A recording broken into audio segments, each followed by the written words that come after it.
Ladies and gentlemen, let's get ready to rumble!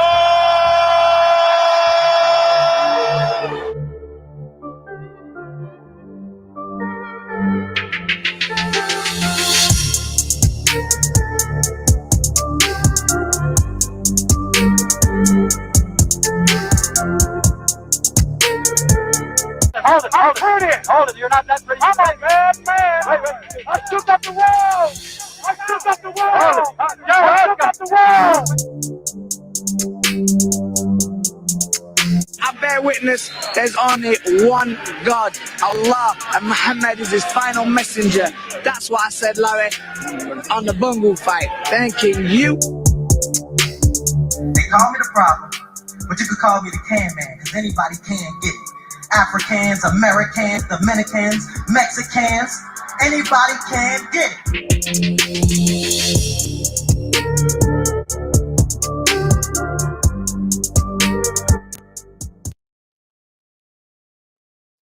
How y'all doing, ladies and gentlemen? Pieces and blessings upon all my AKHis and all my sisters out there. Welcome to Split Decision, episode 62. Today we have Loma versus Lopez prediction week. So call in to give your prediction. To all the decafs, you already know what the motto is. They call me the problem, but you could call me the can man, because anybody can get it. Africans, Americans, Dominicans, Mexicans, anybody can get it. So call in if you want to debate.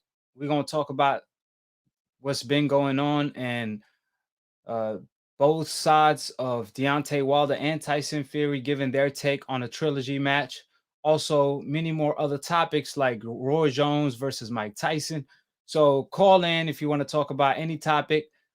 You must call in first.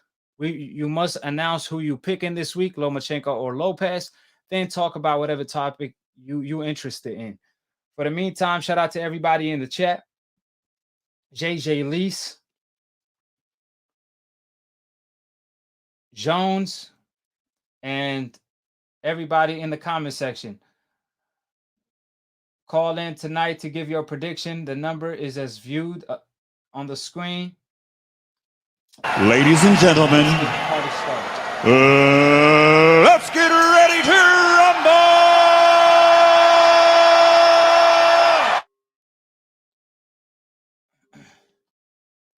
So Roy Jones, he came out and gave his take on the Mike Tyson fight and the delay, so on and so forth, in which Mike Tyson stated that, Roy Jones stated that the Mike Tyson fight was actually on the table for September 14th, as we all knew. However, that was like a 6-week preparation period in which Roy Jones thought to himself, listen, I retired 4 years ago. Mike Tyson retired, 10 years ago? Therefore, I'm physically better fit, so I'm going to be better prepared. That's why he took the fight on a short notice, because he felt like, listen, I stay on fight shape year around because I'm training all these fighters. Therefore, I'm going to have the upper hand. There's no way Mike Tyson could beat me. That was his mindset when he first signed the fight for September 14th or 12th. I don't remember exactly when the date was. However, then Roy Jones revealed that out of nowhere they changed the date on him. And he was not cool with that because it wasn't no drug testing issue. He didn't want Mike Tyson to be drug tested or so on and so forth. The main issue was actually the fact that now Mike Tyson get extra time to prepare. He felt like, listen, with 6-week camp, ain't no way Mike Tyson is going to lose all that weight, get in shape, and be ready to fight me. I will be better prepared. But with all this time that he got on his hand right now, he felt like that gave Mike Tyson a better chance against him. This is all according to Roy. So that's why he did not like the idea of the fight getting pushed back. So when the fight did get pushed back, he was like, you know what? Let's add the drug testing. I want more money. And, you know, he still accepted all, everything they threw at him because I'm pretty sure they paid him well. Now, he said there's no exhibition about this fight. He said, yes, and it's an exhibition, but there's nothing exhibition about it. Mike Tyson is going to come for the kill.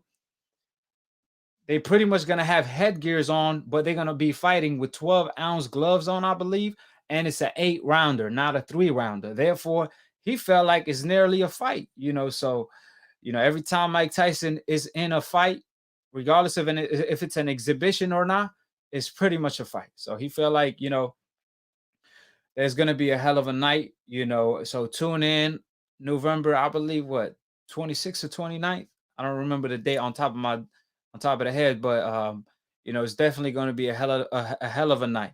Now, I found it intriguing what Mike Tyson had to say when it comes to Roy Jones. He stated that they about to go in there in order to kill each other. Mike Tyson is taking this fight very, very seriously. On the other hand, Roy Jones feel like he's there to be set up in order to be a showcase fight for Mike Tyson. Now, Roy did clarify the Mike Tyson $40 million offer. He stated that never took place when Roy moved up to the heavyweight division. He stated there was never $40 million offered by Tyson Fury. By Mike Tyson. They never offered him $40 million. And now, I actually, when I heard that was shocking to me because it was actually Andre Ward on Joe Rogan who brought it up. Andre Ward, he stated on Joe Rogan, listen, Roy Jones should have took that $40 million when it was offered to him. I heard that they offered him $40 million to fight Mike Tyson as soon as he moved up to the heavyweight division and won the strap. I think he should have took that offer and called it a day. But Roy felt like there will be more money on the table down the line. So he moved down to from heavyweight, and he was like, I'm gonna come back later. And when Andre Ward said that, I found that very shocking because I'm like, it's not that easy to lose and gain weight. So if you're gonna fight Mike Tyson at the heavyweight division, might well fight him right after you won a title, and you're not killing your body to drop all that weight and gain it back again. That did not make any sense to me. But obviously, I got to take Andre Ward for it. But Andre Ward, he was just pretty much saying that he heard. It was not 100% on it. Now, Roy Jones confirmed they never offered him $40 million. That was pretty much false news. Mike Tyson never offered Roy Jones $40 million because he stated, you give me $40 million, I'll take it. I signed the fight the next day. And that's what I pretty much thought. Initially, I thought that was a Roy Jones' biggest mistake to this day. But apparently that's not the case. Roy never got offered that type of money. And according to Roy, Mike Tyson was on his way out, in which they wasn't looking to fight him because he was still more so in his prime. Meanwhile, Mike Tyson, he was pretty much knocking on the door when it comes to retirement.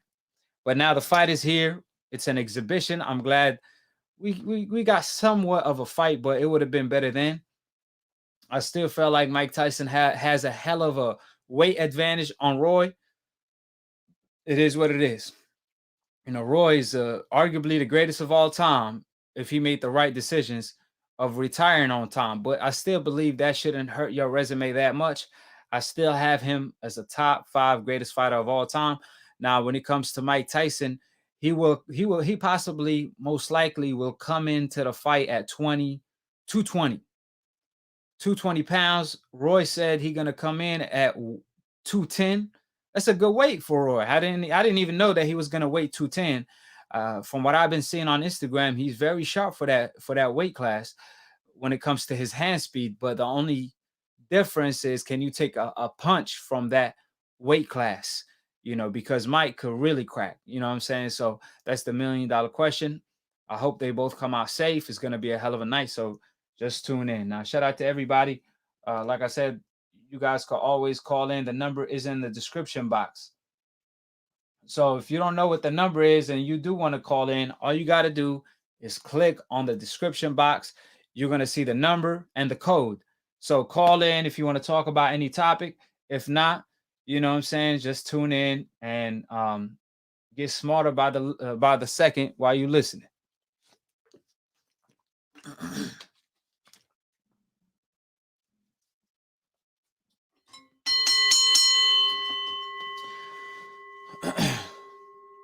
Now, Roy Jones was on the Joe Rogan Experience, and he pretty much took shots at Canelo. I know a lot of people didn't peep that. Roy pretty much brought up the fact that, man, listen, fighters nowadays, they just not fighting each other. I mean, back in my day, if you give me 20 million, I fight anybody. And he brought up the DAZN situation, in which he stated DAZN is giving out guaranteed money, 20 million guaranteed here and there. And these fighters still want to pick and choose who they want to fight. Obviously, who else on DAZN that gets paid? Obviously, Roy said 20, but that gets paid 20 million or more guaranteed. That's only possibly 2 people or 3 people. AJ, Gennady Golovkin, he get paid around 15 million, I believe. And Canelo Alvarez, he get paid 33 million.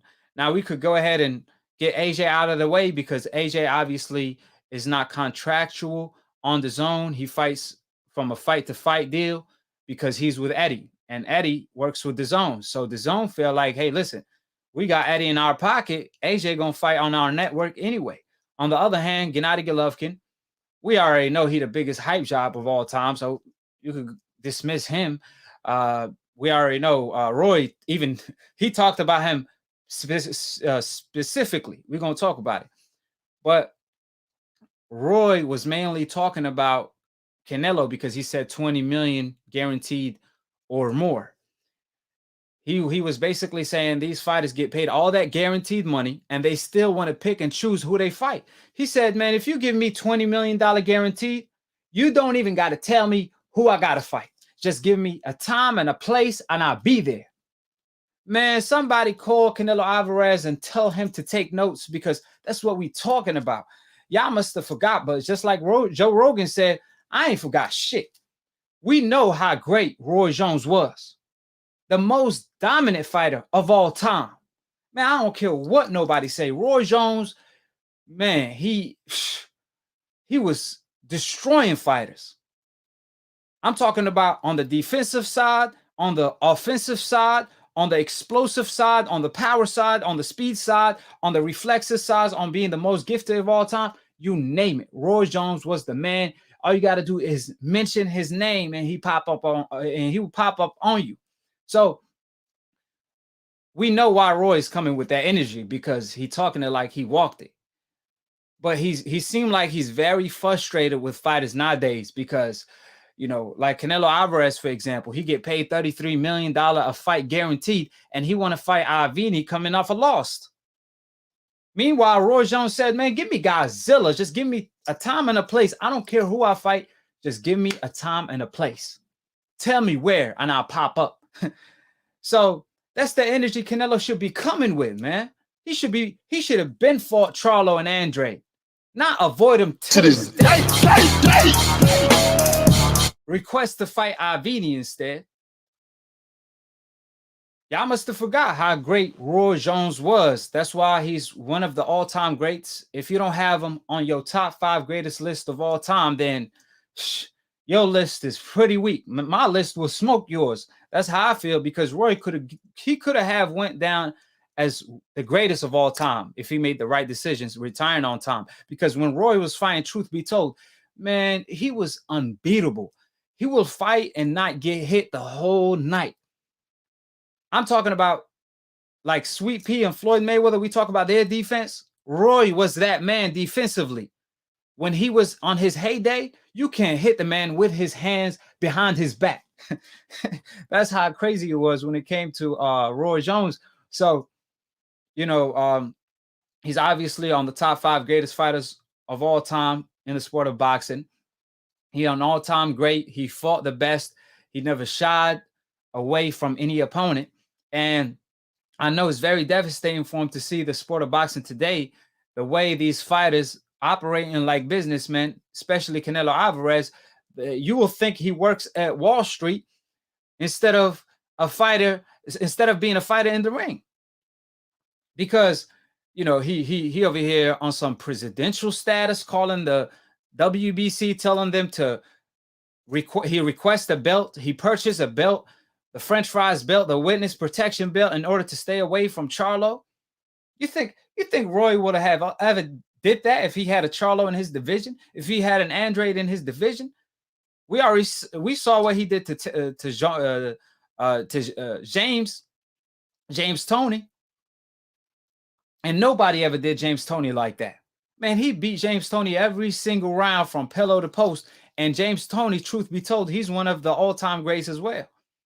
But it lets you know what kind of fabric Roy Jones is cut from. It's definitely a different cloth than Canelo Alvarez.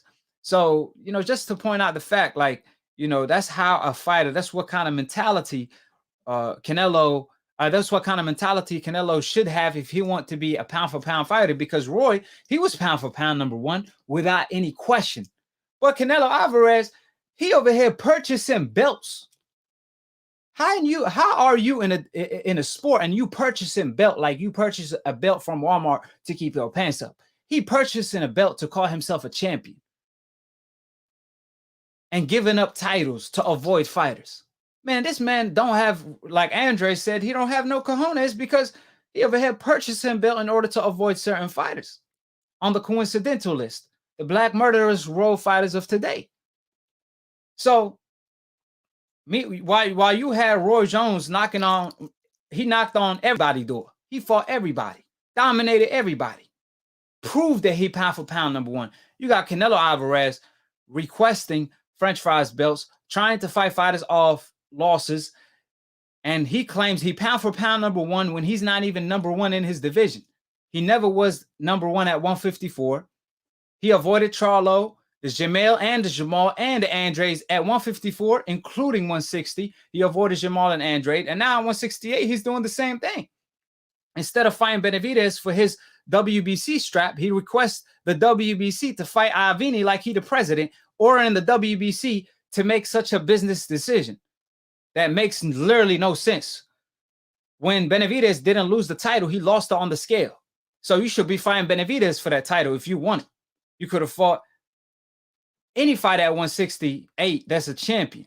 But he always looks to pick the weakest link. At 175, he fought Kovalev when Kovalev was on his way out the door.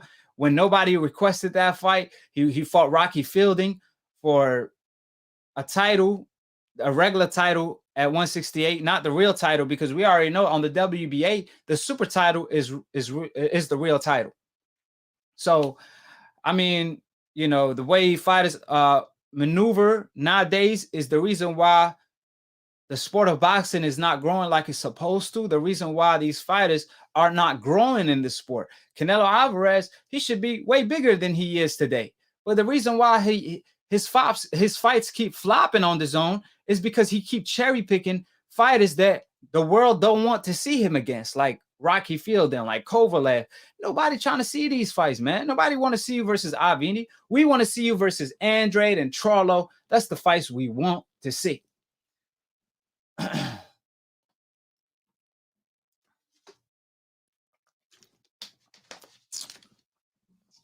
So let me go ahead.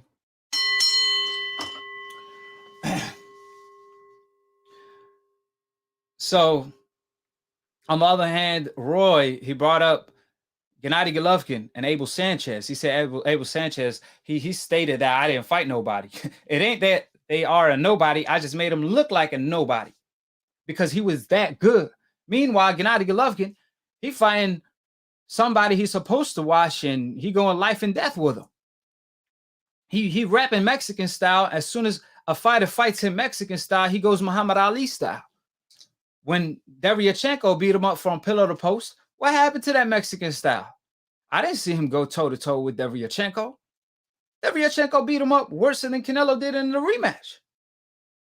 And that's what Roy Jones brought up, is the fact, listen, I was the best at 160. I fought Hopkins when Hopkins was still in his prime. I fought James Toney right after at 168, then moved up and fought the best at 175. All you had to do is, just say Roy Jones, he pop up right in front of you. You could ask Fat Joe that, and he moved up to heavyweight. I mean, let's not even talk about Roy Jones, please. You know what I'm saying? Because he's just too great to be in the same conversation as Gennady Golovkin. We're not gonna disrespect nobody. But the main point is, it was Andre Ward who called him Little G, not AKHi. It was Andre Ward. He said, "You Little G, because you said you can't move up 4 pounds and link up to fight me at 164." Prior, you stated that you the best from 154 to 160 and 168. You willing to fight anybody in these 3 weight divisions. Abel Sanchez co-signed that. As soon as Andre Ward, he answered the call, he knocking on the door. Gennady Golovkin like, no, guys, no drama show with Andre Ward. All of a sudden, you don't want to fight Andre Ward. He fought Lemieux instead and did like 90,000 on pay-per-view. It flopped. Instead of fighting Andre Ward, who would have made him a pound-for-pound fighter, truly. Gennady Golovkin never was a pound-for-pound number 1 fighter and never will be. He the most overhyped fighter of all time. Let's make it clear. When we say he the most overhyped fighter, we're talking about how the media viewed him. The media hyped up Gennady Golovkin as pound-for-pound number 1. The media was telling us he pound-for-pound number 1 when we knew he wasn't pound-for-pound number 1. When Andre Ward was pound-for-pound number 1 when Floyd retired, Terence Crawford was right there behind him. Gennady Golovkin, at no point of his career, he was pound-for-pound number 1. He didn't do nothing to be pound-for-pound number 1. All he did was avoid Lara, avoid Charlo, avoid Andre, avoid Andre Ward, and they are trying to paint the narrative as he's the boogeyman. The boogeyman of what? How you the boogeyman when all these fighters knocking on the door and he's avoiding them? Peep this. Gennady Golovkin want to fight Pacquiao. Gennady Golovkin, he want to fight Floyd Mayweather at 154. He said, I will move down to 154 and fight Floyd. But you won't move up 4 pounds in order to fight Andre Ward, who was pound for pound, arguably number 1 at the time when Floyd retired. No, it ain't no arguably. He was pound for pound number 1 when Floyd retired. But before Floyd retired, he was always pound for pound number 2. And Gennady Golovkin refused to fight Andre Ward. And Roy Jones brought that up. Like, Sanchez want to bring up my name. I fought everybody. I beat everybody. I'm an all-time great. Gennady Golovkin, they put him on the 25 greatest fighters of the past 25 years when he haven't beaten nobody. That's the top benefits you get when you're on the hope list. And he ended up becoming the most overhyped fighter of all time. Even Max Kellerman, he was riding on the train so hard when the train crashed, he had to admit it before jumping off the train. He had to admit that Gennady Golovkin was a hype job. He stated he was never a pound-for-pound fighter. When Max and Jim Lampley was promoting him like he's pound-for-pound number 1. When Jim Lampley stated before the Canelo rematch, if Gennady Golovkin don't beat Canelo, then his career is a failure. And he ended up losing that fight. So according to Gennady Golovkin's biggest supporter, Jim Lampley, Gennady Golovkin's career is a failure. And to this day, he avoided Charlo and Andre. When the WBC ordered him to fight Charlo, he turned it down. When Andre was the IBF champion, the WBO champion, as he is till this day. Gennady Golovkin actually turned down a fight with Andre when Andre had no title. He avoided the fight with Lomachenko before the Canelo Alvarez rematch for good reasons. We all saw what he did to Gennady Golovkin later on, and Gennady Golovkin had to rob him in order to get the decision. He said he was going to give him a rematch, and he never did. But again, it is what it is. You know, obviously, a lot of fighters from the past are cut from a different cloth. Let me go ahead and pick up a call.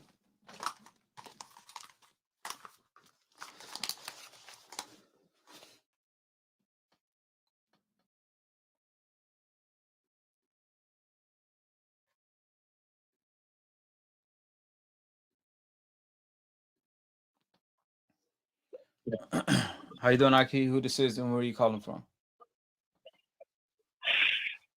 Kia, what it do?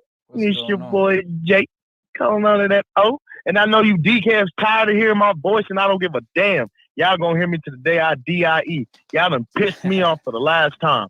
My bad, AKHi. Nah, you good, man. What's up? But these decafs, I mean, they don't got no cojones.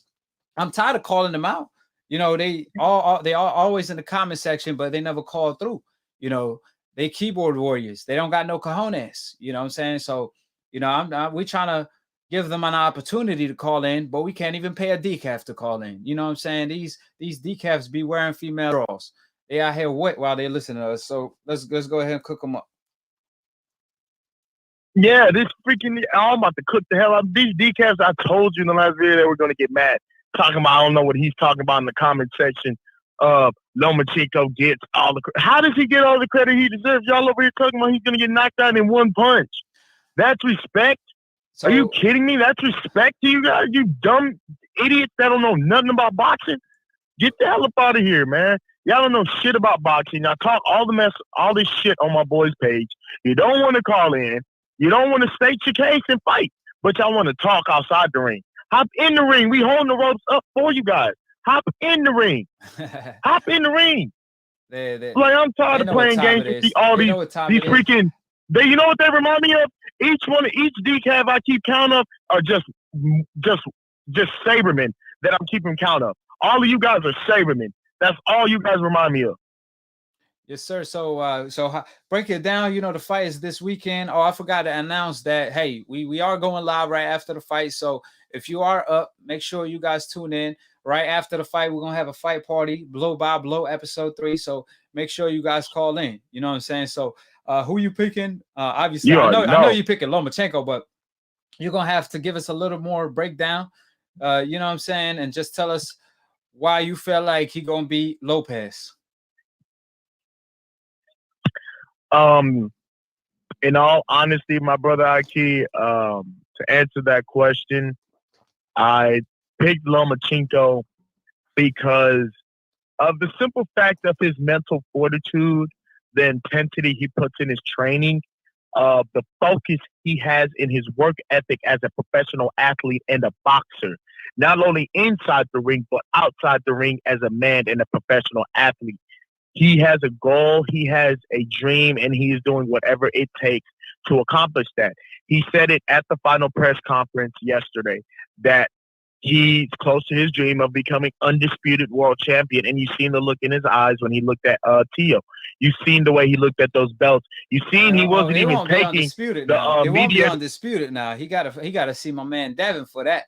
You know, it's gonna be unified. He won't be undisputed until he beats Devin. Yeah, he can't be undisputed. He won't be. That's fact. And I need a lot of decaps to know that. Don't think just because I'm saying this that I'm saying that he's the man of the hour. Oh no. He still got to go through Devin. Point blank clear. That franchise title is a step on title to me. That's a title to me, if you ask me. Yeah. But witness protection belt. Like I was saying, yes, sir. Witness protection belt. But yes, like I was saying, no, I keep my apologies, brother. I believe that Lomachenko's work ethic, the way that his father handles him as an athlete, the goal that he has for his son and the way that he sees his son when he's watching him perform is going to make the difference in the fight. I deeply believe that Lomachenko Kane didn't come this far just to lose. I deeply believe his experience and him having all the championship fights and learning from a lot of those fights that he was in with Campbell, Linares, and Pedraza, and also Salido. I believe he learned from all of those fights, and I believe this is going to be a come out. This is going to be another side of Loma, a come out party for Loma, and I deeply believe this is where Loma is going to make the world believers. I deeply believe this. Now, on the side of Teo, now do you think he's going to win in a dominant fashion, or you think it's going to be a fight? Me personally, I deeply don't believe it's going to be a dominant fashion. I believe that Loma's going to play chess with him in the early rounds. I deeply believe it'll be a chess match in the early rounds, and this is where we're going to see where Teo's mind's at as far as boxing IQ in the early rounds. We're going to see if this young bull, what he's like, what it's going to be like for him in the ring with a real man, a grown man, in the ring with a man who's been in there with top-level competition. Not just some guy who everybody believes is going to get knocked out with one shot. You know what I mean? And that's the beauty of Saturday night. That's the beauty of it. Because while everybody's going to be looking for this one-punch knockout from Teo, we're going to be enjoying the sweet science and enjoying what real and true boxing is all about. Yeah, I mean, I don't. But I'm think listening. he should be, I don't think he should be looking for that one. Now he should be putting his punches together. I'm talking about Lopez, because truth be told, he a power puncher, but he's not like a one punch knockout puncher. He hit hard. Teo is definitely a puncher, but I like I said before, I think he's more skillful than powerful. I truly believe Teo got a lot of skill. So he should really work on the whole package. Utilize all your elements, because you don't just want to look for one punch against Lomachenko, because you might never find it. You know what I'm saying? Lomachenko, at the end of the day, he still got good defense. But to talk about Teo, one punch he said he's looking for is the left hook. Now, the left hook is hard to land against a southpaw, but you got to remember, Lomachenko, he does pivot to the right a lot, in which I'm talking about when he takes the angle, he does that fast pivot move and he goes to the right and try to establish that angle. If you could time, you talking about when he pivots, when he bounces to the right and he tries to counter with the right hand and throws the right hook. Yeah, or the left hand. He throws the left hand from that angle because he in range to throw the left hand. He stepped to his right in order to be in range to throw his straight left. But I mean, in that angle, he really safe from a defensive standpoint. Also, from an offensive standpoint, he really could let his hands go while he's safe. But my point is that split second when Lomachenko actually pivots to the right, if Lopez could catch him with a left hook, oh yeah, that's a knockout punch right there, because you're walking into that punch. You know what I'm saying? Like it's nearly like a Pacquiao, how he walked into that Marquez right, but from a angle standpoint, from a left hook standpoint, he's gonna walk in straight to that left hook. But it's very, very hard to time Lomachenko doing it, because he's so fast, he's so quick with it, and he does it when it's safe. But also we also got to keep in mind he does it with his hands up. So he also ducks low while doing it. So I mean, it's gonna have to be a perfect time punch for Lopez to land that left hook during the pivot move. But if he does, I'm letting it be known, it will be a knockout. It will be a KO. However, that's going to be tough. It's going to be tough to time Lomachenko doing that. But that's a good way to stop him from doing it. That's a good way to stop him from doing that favorite pivot move, or go to the body with the left hook, either or. And another thing, and I love that you brought up that point and that you were addressing the world and those idiotic decavs on the comment section hating off my boy, who I'm still on y'all ass. And RJ and OG Swag and T-Tone down there, please get on his ass and have him call in. Man. He please. said, hold on. He said he calling in. Man, why? Man, T-Tone, quit capping, man. Take off your drawers you got on, man. just call in, bro. It ain't that big of a deal, man. Like at the end of the day, we just talk boxing. So call in. He over here capping in the comment section. Teaser. You know what I'm saying? Teaser. That's gonna be your name. Teaser. You the new Freezer. You the Freezer of boxing, of boxing debating. You are the Freezer. You are gonna get smacked around like Topo. Just like Topo. Man, he T-Tone, but he never he never ringed the phone. I mean, how you gonna call yourself T-Tone, but you never ring the phone? You never call in. So, you know, we're gonna let him be a HOE because he over here, he have no cojones, you know what I'm saying? So we're gonna shoot him and Hope Money probably sit next to each other. So what's going on? So like what were you saying about Tito? What's his name? Tio? Tio. Oh yeah. Yeah, like I was saying, I keep my apologies, brother, before we had to get on T-Tone's stupid freaking Freezer fused with a Cyberman faced ass, excuse my language. But like I was saying about Tio, I'm glad you addressed that with Tio because Tio, I'm not taking anything away from Tio. I don't want anybody to feel like that. I'm just looking at one side of this fight and I'm not looking at the possibilities of what this young bull could produce on this night. Here are the other, you know, what I see on the other, you know, side of the coin on this fight as far as on the side of the Lopez family. What I see possibly happening on that side, the keys to victory for him is, like AKHi said, land the left hook, but he'll have to time it. I deeply believe he'll have to set it up with a power jab, not a feinting jab or not a step-in jab. It will have to be a speedy jab. It will have to be a speedy power jab. And he will have to set it up with the right hand and then land the left hook, and he will have to pivot off the back foot to get away from Loma. Because Loma can Loma can not only attack bouncing in, he can attack bouncing out, he can attack bouncing off the pivot, and he can also attack bouncing from angles. So that's extremely dangerous. And he used pity-patty punches to irritate you from the power punches. So he blinds you from seeing the power punches. And one thing that Loma is good at that AKHi also addressed in on the last show was that Loma is hard to read. He throws feints and he's very good at after imaging people in fights. You know, 1 minute he's there and the next minute he's not. You know what I mean? But back to Lopez. Lopez, he's going to have to use his distance. He's going to have to fight from a distance, and he's going to have to keep Loma. He's going to have to use his reach on Loma in the early rounds. If he makes it through the early rounds using his reach and boxing smart, playing chess like what Loma said at the press conference, I deeply believe he will stop Lomachenko in the later rounds because I do believe Lopez can fight 12 rounds. Deeply, I do believe that. I believe he can fight 12 rounds. I don't believe he has the conditioning as far as fighting as hard as Lomachenko in the 12th round because Lomachenko has proven to have better conditioning in the 12th round than Lopez. No disrespect to Lopez. Yeah, you know, at the end of the day, has a lot of stamina. But Tio, what he should do is apply pressure because Lomachenko, he does his best work coming forward. He's in the early stages or the late stages.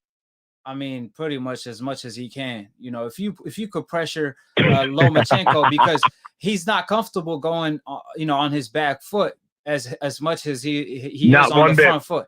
Because remember, his front foot, that's his P's and Q's. Him applying pressure, being in control. There's not that much pressure on him. But since Tio is the bigger guy, since he is the harder puncher, he should try to really apply pressure on Lomachenko and make it ugly, make it a dog fight.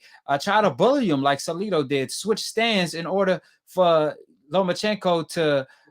In order to stop Lomachenko, favorite pivot moves. Also, his jab, like you said, for example, I was watching the Luke Campbell fight, and Luke Campbell, he will throw the jab. He will throw throw the jab out there, but it was never a hard, stiff jab. He never threw a hard, stiff jab in which he kind of, put Lomachenko in his place. Because see, a stiff hard jab will automatically, it will throw your offense off if you are Lomachenko, or that because he's what's his name? Tio is actually an orthodox fighter. So because he's an orthodox fighter, he needs to throw that right hand to the body. I think that right hand to the body is a very important punch because Lomachenko is open for that punch with his guard. So that's about the best that punch. Could set up the left Teo. hook. Yeah, that's that could set up the left hook. Perfect combination. Right to the body, left hook upstairs. Like you said, that right to the body is going to set up a lot of different things, even the right hand upstairs. So, yeah, it's definitely going to be an intriguing fight. It's a 50-50 fight all around the board. I'm one thing's for sure, AKHi. On behalf of on behalf of all the real AKHis in the comment section, keeping those decals in check, and all the people watching around the world, I do want to thank you guys for tuning in to AKHi and supporting my brothers, supporting the grind, and supporting what we're doing. AKHi, I wanted to switch directions for a second. Before we do that, let me say this, because I was watching the build up, and I hate when they do this. I believe Lomachenko, he was pretty much doing an interview on ESPN, and pretty much on the interview, the guy that's interviewing Lomachenko, it's like he's trying to paint the narrative that Lomachenko is this old guy and he's out of his prime and he's very old and fighting at a division that he could no longer campaign at or is too big for him, when it's only his third weight division. We got to make it clear. Lomachenko is in his prime right now. He had a great amateur career, and now he pretty much at his best in the pros because he got a lot of pro experience. If we look back 2 years ago, a lot of people are going to be like, oh, well, he didn't have that much pro experience. He still got an amateur style. Right now, he's developed his style to the pros, and he perfected it on a pro level. So he is in his prime. He's 32 years old. Your prime lasts till you're 33. You don't start declining till you're 34. So Lomachenko is in his prime. He's fighting nearly at his best weight division because in the amateurs, he fought at 132.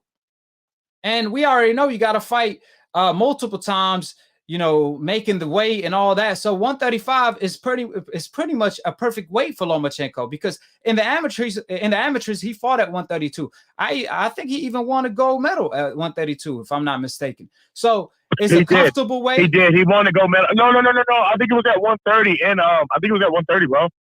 No, I think in the amateurs it's 132. I don't think it's 130. It's different in the amateurs. No, yeah, you're right.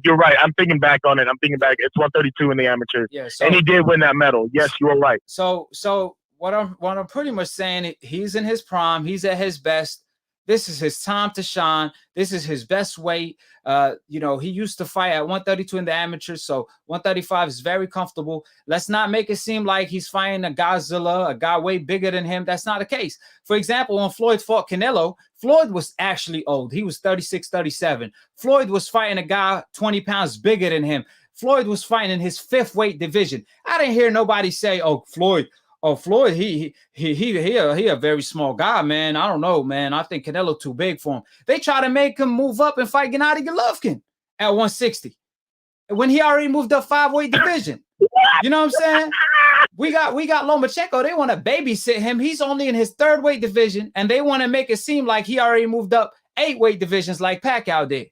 This is his prime. This is his best weight. He's supposed to dominate Lopez, as far as I know, the way old media hype him up. So all of a sudden now they're a little worried, and they trying to make excuses for the man. When they supposed to be so confident when it comes to Lomachenko. So I don't understand why ESPN and that commentator in particular was trying to paint that narrative, because let's make it clear again, Lomachenko is in his prime. Oh my God. And he fighting at his best weight. I'm so glad you brought that up, bro. I've seen that shadiness at the final press conference. I've seen the way he was trying to make Lomachenko look compared to Lopez. You seen before he went to commentary, he was like, how experience may play a part in this fight. I'm like, they trying to play Lopez like that. I'm like, they need to stop doing that, because that's really more motivation for Lopez. But deeply, that is facts about Lomachenko. And you guys out there are listening, and all you so-called real boxing fans out there tuning in to the best show on earth, you guys need to understand that Lomachenko is in his prime. He's not old. He's not over the hill. He's not declining. Right. Okay, So that's yeah, fact. so that's a fact. He's just fighting better competition. That's why he struggled against Luke Campbell, because he actually fighting better competition. That's what tends to happen. That's all it is. You know what I'm saying? I mean, think about it. When Floyd schooled Canelo, for example, you know, they made all type of excuses for Canelo, like, oh man, he too young. When he was 23 years old, in his prime, two-time world champion, a unified champion in his weight division, way bigger than Floyd in his prime. So instead of saying Floyd Mayweather had all the disadvantages from being the older guy, being a grandpa, being the smaller men, all of that, and he overcame it and still spanked Canelo every single round, they try to paint the narrative that Canelo was too young when he had 50 fights. He was in his prime, 23 years old, so on and so forth. But you just see the double standards. It's like Floyd Mayweather, you know, they never want to give him his credit. Meanwhile, they making excuses for Lomachenko before he even fought, when he's supposed to be the favorite. Like, let's all be honest. Lomachenko is, at the end of the day, regardless of what I say when I point out the double standards, I know Lomachenko is a great talent. I know Lomachenko is a good fighter. You ain't going to win 2 gold medals if you're not good. You know what I'm saying? I just don't like them overhyping Lomachenko, and also the fact that they trying to erase his loss. You know what I'm saying? Like, you don't do that. Salido earned his win. So you don't just erase his loss on ESPN. But as far as Lomachenko, he is a great talent. And that's why we want to see Lomachenko in with Devin Haney and all the best, because we want to see the best versus the best. That's all there is to it. You know what I'm saying? Period. Oh, and one more thing. Speaking about the best versus the best, AKHi, before we get on Deontay Wilder, I did want to get your take on Laila Ali versus Claressa Shields. What do you think will happen if the negotiations go right and the fight takes place? What you mean? Like, I mean, I obviously I heard the news before, but is there more news? Did something come out? Yeah, man, it's a big chance that the fight will take place in 2021, my brother.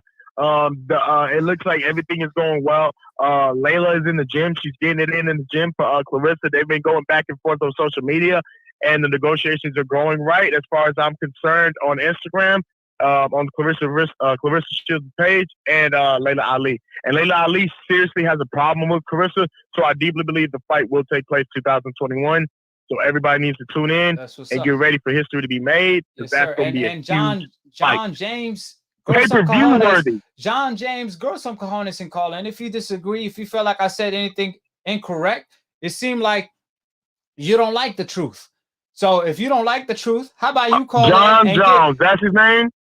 John Gomes with a G. So John Bones. Yeah, John Hobone. Yeah, call in, because you know let's hear your point of view. Let's hear what you got to say. I promise you that he won't call in. He won't call in, but you know, let's not waste our time on He's him. not. He's gonna pull another T-tone. He's gonna pull another T-tone. He's gonna pull a T-tone. He ain't nothing. You decaf ain't about nothing. Y'all just gonna stay on the comment section. Y'all not about nothing. All y'all can do is talk. The number is right there. My boy OG Swag, RJ, y'all know what it is. Let them boys know. OG, let them know. Yes, sir. So speaking of the fight, you know, to be honest with you, man, you know, Laila Ali, she finna break my heart, because I'm telling you, Claressa Shields, she ain't no joke. You know, I seen that sister fight, and she really could fight. You know, I mean, at the end of the day, Laila Ali was the best of her time. She the guap, I think that's what they call it. You know, greatest woman fighter of all time. Now is Claressa Shields, the GOAT. Yes, yeah. Now it's Claressa Shields. But I think with time, fighters improve, and I think Claressa Shields, you can see a lot of improvement in women boxing, and she just make it seem she make it look easy. I mean, let's not forget the fact that she made history that men couldn't even do. She moved up and moved down and won 3 different titles, became undisputed, and did all of that with 10 fights. You know what I'm saying? As undefeated. And she dominated the chick she beat, dominated the women's division, the women's middleweight division, and Christine Hammer for 10 years. And Claressa dethroned her. That's what I'm saying. And you know, so we got to respect that. My man said, what is a decaf? A dumb, casual ass fan that don't know shit about boxing, Dumb, that don't have no casual ass cojones. fan. You know, that's what it means. So appreciate the super chat, AKHi. But like I said before, you know, Claressa Shield is she really a special talent that I think she's just ahead of her time, to be honest with you, in the women division right now. I see nobody touching her. She really I mean, from what I heard, she sparred with Errol Spence and a lot of fighters. Some I watched an interview of a fighter talking about he got dropped by her with a body shot. So that just lets you know how sharp she is as a fighter. You know, so for Laila Ali at 42 years old, I know she got the size advantage. That's all she have really on her size. And that size advantage would not matter because technique will overcome that. Sharpness will overcome that. I mean, what is a size advantage going to do if you can't land your punches? The thing about Claressa Shields, she's sharp offensively and defensively. So Laila Ali, I don't know what she sees in Claressa Shields that she stays pursuing this fight. You know, I hope it's worth it money-wise, but as far as in the ring, it won't be pretty because I'm be honest with you, you know, Laila Ali, I love Laila Ali, and I also got love for Claressa Shields. But at the same time, I got to call a spade, and she does not have a chance with Claressa Shields. She's 42 years old, man. Like, let's not kid ourselves, and not just because she old, but also because who she going up against. Man, I know you guys see what I see when it comes to Claressa Shields. She ain't no joke. When I first heard about this happening and them getting into negotiations of this fight and that it's about to be finalized for 2021, the first thing that came to my head was, what the fuck? I'm like, dude, this is not a good idea for Laila Ali. I don't know what she's thinking.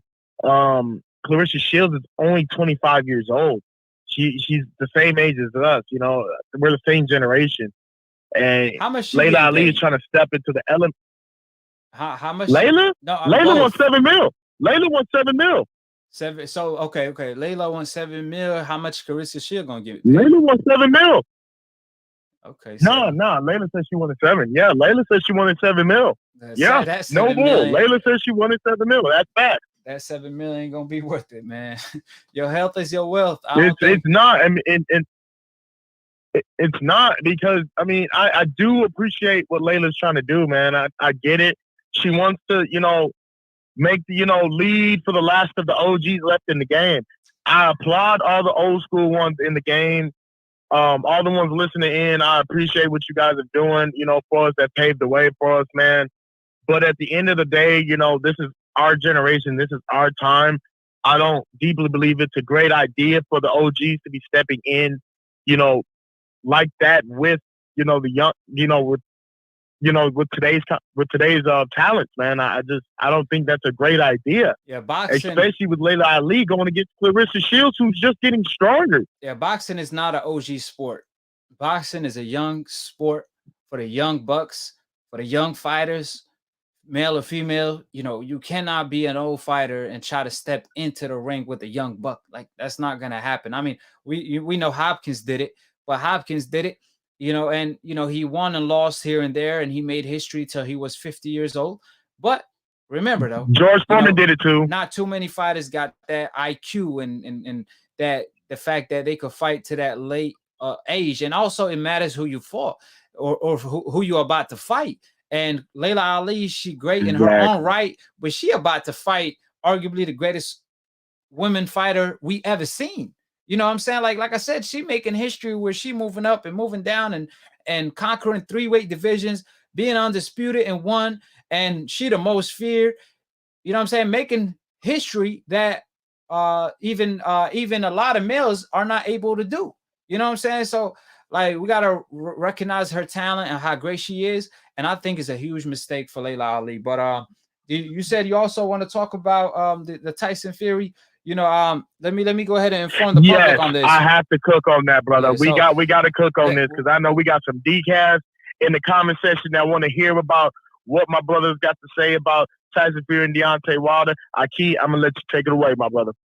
Yes, sir. So, you know, starting off, obviously Tyson Fury this week, he came out and said, "I'm moving on. The Deontay Wilder trilogy fight is off." So the reason why he stated that, Wilder is pushing the fight date back. Right.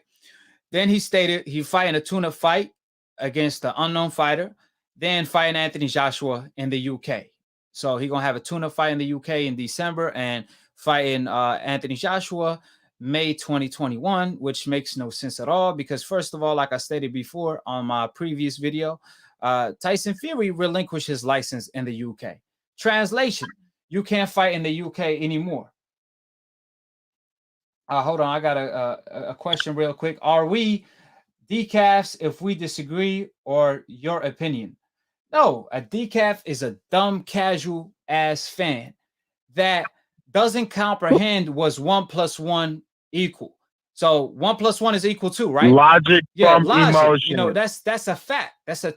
So when the fact is spoken, it trumps opinion. When the truth is spoken, the other side is nothing but a lie. So if we let you know what the fact is, if we let you know what the truth is, and you still want to disagree with your opinion, well, guess what? Opinions are like assholes. Everybody got one, and decafs have a lot of that. So that's what a decaf is, a dumb, casual ass fan. You know what? But, I'm glad you explained that. Yeah. I'm glad you explained that. Actually, I'm sorry. I have to cut in a little bit on that. That guy who answered that question, who asked that question, you know, I don't mean to be disrespectful to you, brother, because I know you're listening in. What kind of question is that, man? Because if you listen in on the show and you watch AKHi, you would know what a decaf is, man. I think he probably why a new viewer. Are you asking? I think he probably a new viewer, though. You know what I'm saying? There's no teller. He probably is okay. a new viewer. So, you know, a lot of people don't understand the terms, you know, coincidentalist, hopeless, and decaf. So, you know, I don't mind, you know, explaining it to the fans as long it ain't a troll that's trolling. You know what I'm saying? I feel like this brother right here just, you know, he's just curious. He don't know what that means. Because, you know, I get new viewers daily. Okay. So my apologies, yeah, brother. It's all right. I think he's just a new, you know, I don't think he's a decaf. You know what I'm saying? I think he's just trying to figure out what we're talking about. So, yeah, that's what it is, my brother. But, you know, speaking of, like I said before, Tyson Fury relinquished his license in the UK. It ain't no secret, you know, unless you've been living under a rock. Tyson Fury, he took steroids in the past, blamed on a wild boar that is extinguished. He bribed a man named Martin Carefoot to lie in court. And then that guy came out, I believe this year, and he stated that he pretty much exposed Tyson Fury for bribing him to lie in court, and UKADA reopened the case in which hold on, my man said, tell that dude calm down, is my first time here. So yeah, that's what I was telling you, brother. He a first time viewer. My bad, brother. My apologies, man. I just be so ready for some decaf smoke, my brother. My apologies, I understand. Man. Hey, but we know what time it is. I'm talking to you, AKHi, and I'm talking to the brother. Yeah. We've been missing out on decafs. You know what I'm saying? They stay in the comment section, but they won't call in. But it's all right. You know what I'm saying? You know, welcome to the AKHi family. Go ahead, subscribe, and click on the notification bell if you want to be part of the family. Welcome, brother. My apologies again, man. Yes, sir. So my apologies again down there about my brother in the comment section. We just be so ready for decaf smoke, man, because we get so many haters, man. Yes, I apologize for that, my brother. I'm sincerely sorry about that, man. And welcome to the AKHi family chat and show, man. Yes, sir. So, you know, like I said before, Tyson Fury, he bribed this man to lie in court, and, you know, Carefoot exposed him. He said it was not sitting too well on his conscience, and he wanted to tell the truth before he passed away, so on and so forth, because he wanted to, he didn't want to live or die with that guilt. Then Tyson Fury pretty much, he said, don't fear, we coming. Then the farmer started posting the fact that, you know, his life is threatened, his safety is threatened. He put out, he was talking to, I think, the Daily Time, and he said that people knocked on his door, gave him a call or two, threatened his life, so on and so forth. And we know Tyson Fury, who he associate himself with, a mob boss, you know what I'm saying? So at the end of the day, or at least the night, you know, Martin Carefoot ended up actually taking his statements back. He no longer wanted to cooperate with UKADA. When they asked him why, he did not elaborate. All he said, listen, I had nothing but problems from the beginning of this. I already told the truth, and the people know what time it is, so it is what it is. I don't want no trouble. And that, you know, the police still trying to convince him to go on, but at the end of the day, Tyson Fury already relinquished his license in order to escape the UKADA ban, which was an 8-year ban, because you know, taking steroids is one thing, but bribing a man to lie in court is another. You know what I'm saying? So Tyson Fury, He got the Hope Insurance that cover everything. You know what I'm saying? So he pretty much relinquished his license before fighting Deontay Wilder for the second time, I believe. But now he want to fight in the UK, which make no sense because now, I mean, the UK can't just allow him to reapply for the license knowing what he did. But at the end of the day, Hope Insurance cover everything. It's better than Geico. You know what I'm saying? So when it comes, they will. Oh, they will, Lucky. Of course, they will, Lucky. You know why? AJ because he's a big dollar sign. He's a big, giant, walking dollar sign. Yeah, that's why. He's a tub of goo. He's a tub of goo, a cheating tub of goo who gets to get away with anything he wants. Because just like my man said, he has the what was it again? I keep the complexion for the connection, the Hope Insurance. Because he has the complexion for the protection, like my man said. He had to correct me there because I'm so ready to cook on Tyson Fury. Man, dude, I am pissed to the brim about this situation right now because of the simple fact that this Baragamu, this walking Baragamu, gets to freaking get away with all this freaking madness, bro. He bribes an old man. He puts a dent in my boy's head. He threatens an old man. He gets away with attempted murder. His fans, the commission, Michael Solomon's fat fuck ass, all backing this man up and getting away with this shit. This is what, like, you decals, I just want to know, are y'all happy? Of course they're happy. That's what they want. Y'all probably just smiling. I bet they smiling, sitting there smiling. Yeah, you know what I'm saying? At the end of the day, this decaf in the comment section said AKHi can fight. That's what I do. I box, bro. So at least I do that. What do you do? You're not man enough to even call in.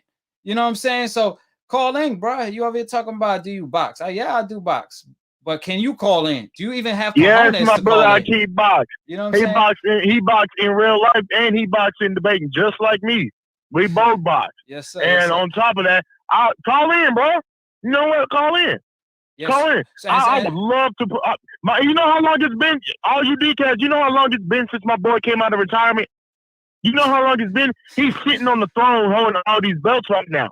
And all y'all can't stand it. But don't none of y'all want to step up. They don't want to step up. They don't want to call in. They don't got no cojones. How you got AKHi undisputed? AKHi's like 1,000-0. AKHi, he undefeated just like the truth. And you just like don't want to put the blemish on AKHi record. Man, y'all really don't got no cojones. Y'all want to talk about AKHi, can you fight? Can you do this? But you don't even got the cojones to call in and talk like a man. You know what I'm saying? But you rather talk trash in the comment section. It's just like Jiren in the Tournament of Power when he was just sitting there and nobody wanted to fight him. Nobody wanted to fight him. But the minute they approach, no, I got to, because that's in this case, that's what it is. You know, we got a Tournament of Power, we got Jiren, and then you got a whole bunch of fighters that don't want no smoke. You know what I mean? Y'all in the comment section, T-Tone, as in, your new name is T-Thong. That's what your new name is. T-Thong. Yes, sir. Yes, sir. That's what your new name is. I got a super chat. Steel Knuckles. He stated, "What's good, AKHi?" Let me get to the point. Fury is scared to get his bum, knocked out. Yes, sir. That's what it is. That's why he's running from the trilogy.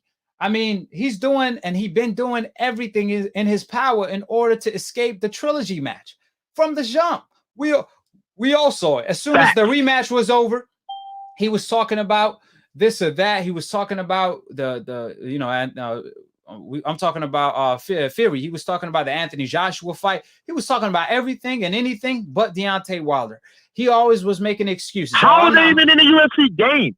Yeah, that's what I'm saying. They even put him in the UFC game just to show you what is the agenda, because they want to see them fight so bad. They want Wilder out of the picture when we already know Wilder versus Anthony Joshua is a bigger fight. But they want Fury, the hype job, the hope fighter. They want to create a Rocky in real life. And that's what they pretty much is doing. So that's why he's running from the trilogy match, because he knows what's going to come with it. Wilder is out for revenge. Man, we already know Wilder always wanted to catch a body. And now, Wilder, he really want to catch his revenge against Tyson Fury. We heard what Wilder brother said. We coming for blood, and that's what Wilder is coming with in the trilogy match. In the trilogy match, and Tyson Fury is basically letting us know that if I can't cheat, I won't fight Wilder for the third time. That's pretty much it. You know what I'm saying? That's why he won't fight Wilder for the third time. He stated, man, if I that's the beauty of it. That's what he pretty much told us is, listen, if I ain't fighting, if I can't cheat, I ain't fighting Wilder for the third time. I ain't losing my life for this. It's still boxing at the end of the day. You know what I'm saying? So that's how he treating it. Shout out to OG Swag. You know what I'm saying? Always coming in with that Toronto guap, blessing me every single time. What up, OG? Make sure you clean the chat up. You know what I'm saying? Force these decafs to call in.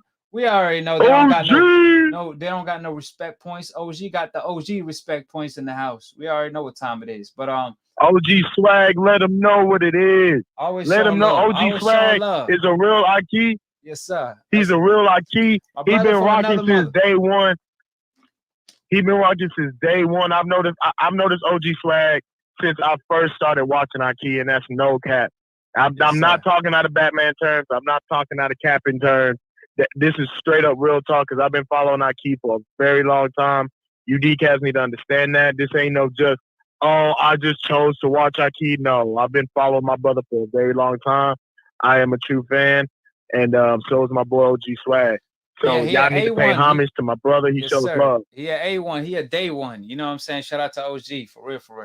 But shout out to my boy OG, RJ, and all the real AKHis in the chat, man. Showing love. I got a decaf in here, I think. Let me go ahead and pick up the call because he's talking some in the comment section. So let me go ahead and pick up the call. Oh, one more thing before I go, AKHi. One more thing before I call in. Before I go, AKHi. Yeah. To all the decals listening in, all my people, y'all listening to the realest of the real. Nobody does it better. Subscribe, hit the bell icon, show my brother some love. All love, AKHi. We ain't letting nothing go. All love to the chat. I see y'all soon. All love, AKHi. Appreciate it, fam. Thank you for calling in. Always a pleasure talking with you. Peace. I'll be calling in Saturday. Be ready, my brother. Yes, all love, baby. Yes, sir. Peace. Who this is and where you calling from? Hey, AKHi, this is VXO from Phoenix. Yes, sir. Are you the person in the comment section saying you want some smoke? No. My channel is Blood Always Finds Its Level. My screen name's MG42 Pillbox. Oh, I just gotta tell people to stop. Yeah, I just gotta tell people stop saying Wilder can beat Fury. He already knocked him out the first fight. No shit, he can beat Fury. I cannot believe how many people are not getting this. This is insanity. He beat the man cheating the first time they fought. When they rematched, obviously he had to up the glove game. This isn't a surprise. I didn't even have to watch it. I was listening to this fight and I go, you know what? Something's wrong here. This doesn't make any sense.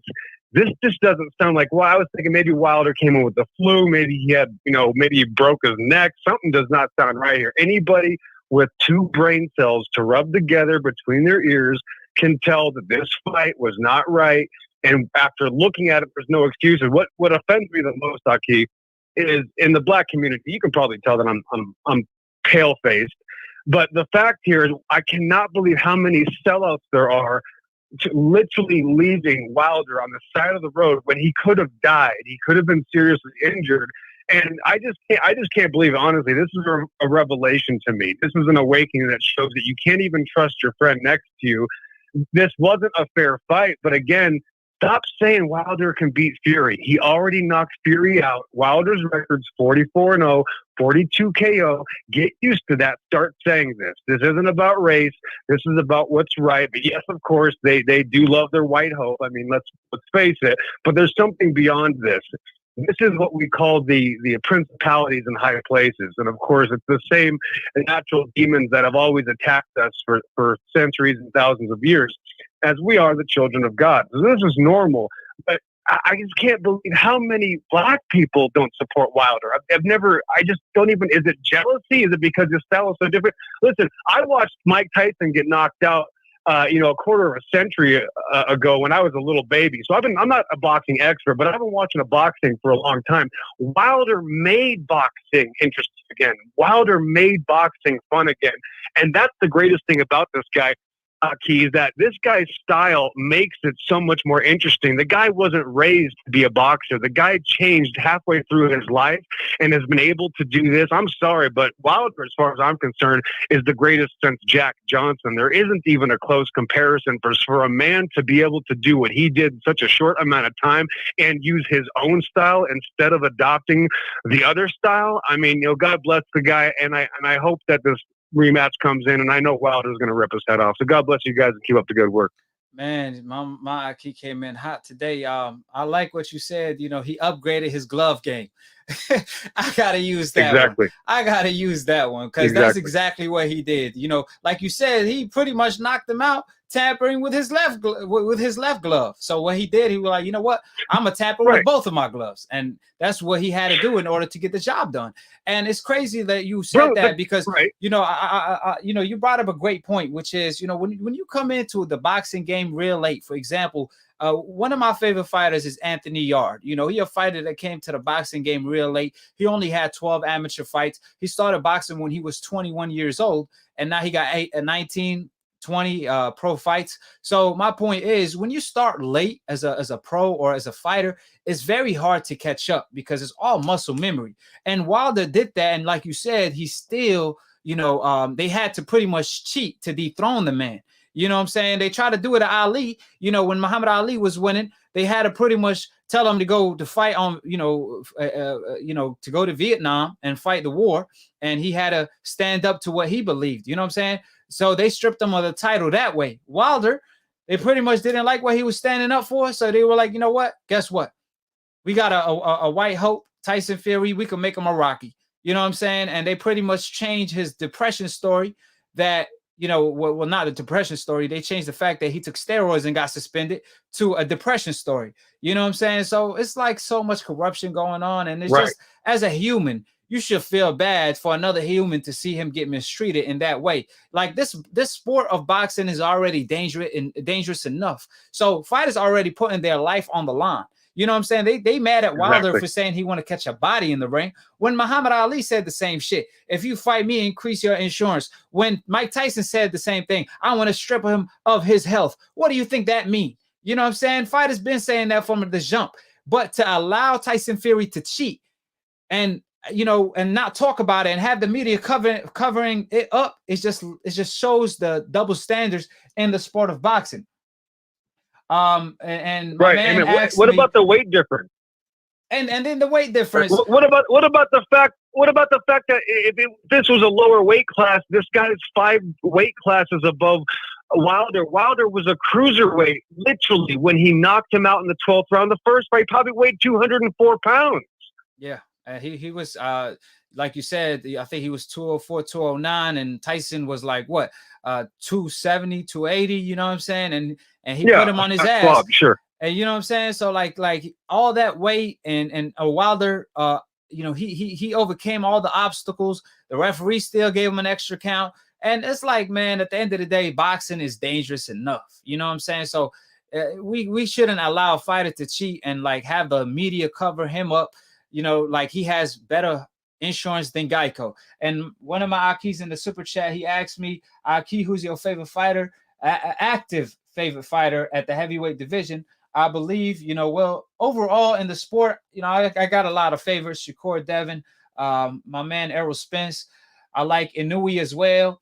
But in the heavyweight division, to be honest with you, I like Anthony Joshua a lot on the come up. You know what I'm saying? But, I still like Anthony Joshua. But if I have to pick one, possibly, most likely, because of the excitement, I got to go with Wilder. But fundamentally wise, I like Anthony Joshua.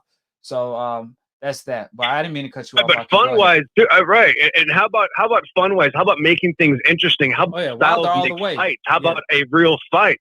Yep. Well, there's no comparison. There's never been a fighter like Wilder. I mean, Jack Johnson, a little bit. He had a little bit of that style, but it's a different era.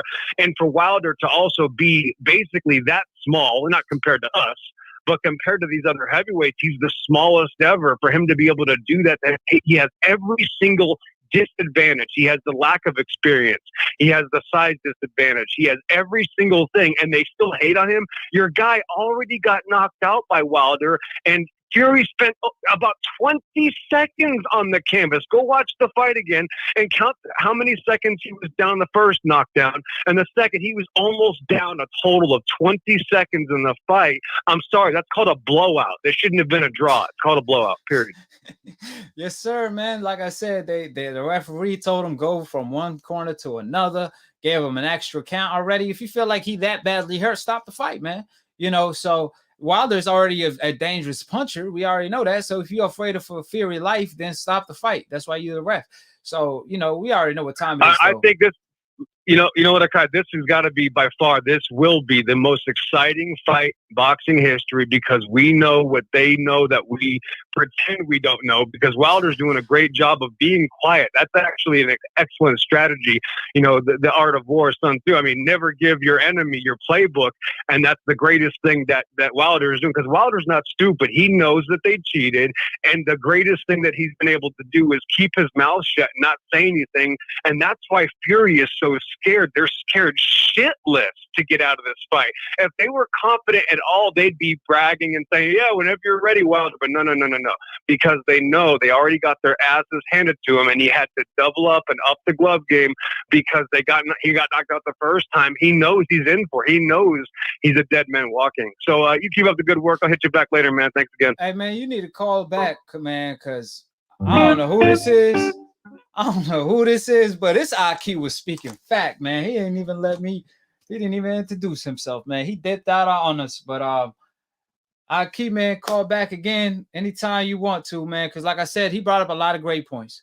You know, all these, you know, Tyson Fury fans and Fury himself. If he was that confident, why is he trying to pull out of a rematch in order to fight a nobody? Mind you, he could still fight Wilder. He still have the bigger percentage, beat Wilder, then fight Anthony Joshua. Have two big paydays back to back. Why would you fight somebody that you already know the fight is gonna flop, and then fight Deontay Wilder? Then fight Anthony Joshua. That makes no sense at all. That makes literally no sense at all. But obviously it does make sense. We already know what time it is. Tyson Fury is not confident that he could pass Deontay Wilder without, forget winning the fight. He afraid for his life. That's how literally he's approaching the situation. He knows what's going to come with this. The truth is going to come with this. The bomb squad. You know what Wilder going to do? Stop playing with him. He going to put the truth on the table. In and out of the ring. He going to display it in the ring with his right hand. And obviously outside of the ring, you best believe Wilder going to expose him for what he did. The criminal act he did outside of the ring and inside of the ring. So, like I said before, we know what time it is. The reason why Tyson Fury is trying to look elsewhere is because of the fact that he cheated, and he know that. He know on an even playing field, Wilder, forget beating Wilder. He afraid to lose his life against Wilder. That's how he approaching the situation. And all his fans, they want to talk about Wilder's skill. Well, while Tyson Fury still saying to this day that Deontay Wilder is his most dangerous opponent over Anthony Joshua. Why is that? When Deontay Wilder have zero skills, according to you fans, according to you decafs. We already know what time it is. So, anyways, Tyson Fury, he pretty much stated that Wilder is pushing the fight date back, which is a complete lie. Even his own promoter, Bob Arum, debunked that. He said that Wilder is not pushing the fight date back. They agreed on December 19th. It was actually Bob Arum and Tyson Fury that didn't want to fight without a crowd. However, the December 19th, they could have fought with a crowd. But the issue there was ESPN and Fox, they talked to each other, and they pretty much came to a mutual agreement that they can't fight on that date for the obvious reason there's multiple college games. So they were like, you know what? We don't want to compete with each other, and compete with all this football game, lose out on a lot of money. Let's just have the fight on a later date, push the fight a week before, a week after, even a month after. We don't care as long as it ain't on that date, right? They still want the fight. They spent so much money on this fight. When it became I mean, right now we know the third fight is bigger than all of them. After all the glove controversy, people want to know what time it is. Can Tyson Fury really win without cheating? Will Deontay Wilder possibly kill Tyson Fury in the ring? That's what people want to see. They want to see if Deontay Wilder going to get his revenge. The decafs are preying on the fact that Tyson Fury could pull off this win without cheating. Tyson Fury is not confident in himself to beat Wilder. Now all of a sudden, Tyson Fury, he want to pull out of the fight to fight a nobody we never heard of in the UK. The same place he relinquished his license. That makes no sense at all. That makes zero sense at all. I mean, we already know against Wallen, he nearly lost the fight. And we already know he cherry-picked Wallen and Tom Schwartz.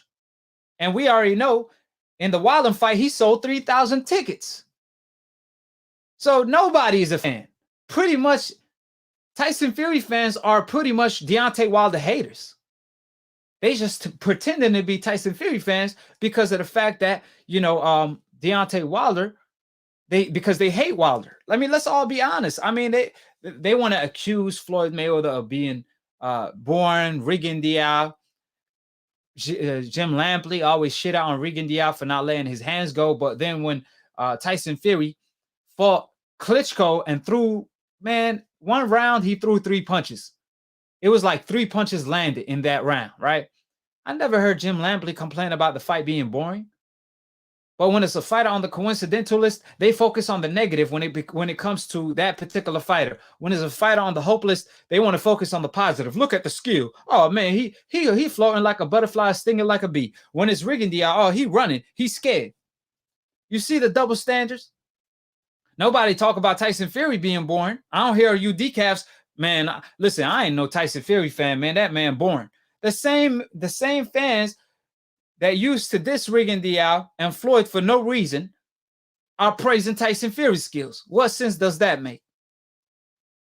They hate Floyd Mayweather for being too technical, but they hate Deontay Wilder for being a knockout puncher without much technique. Does that make sense to you guys? So,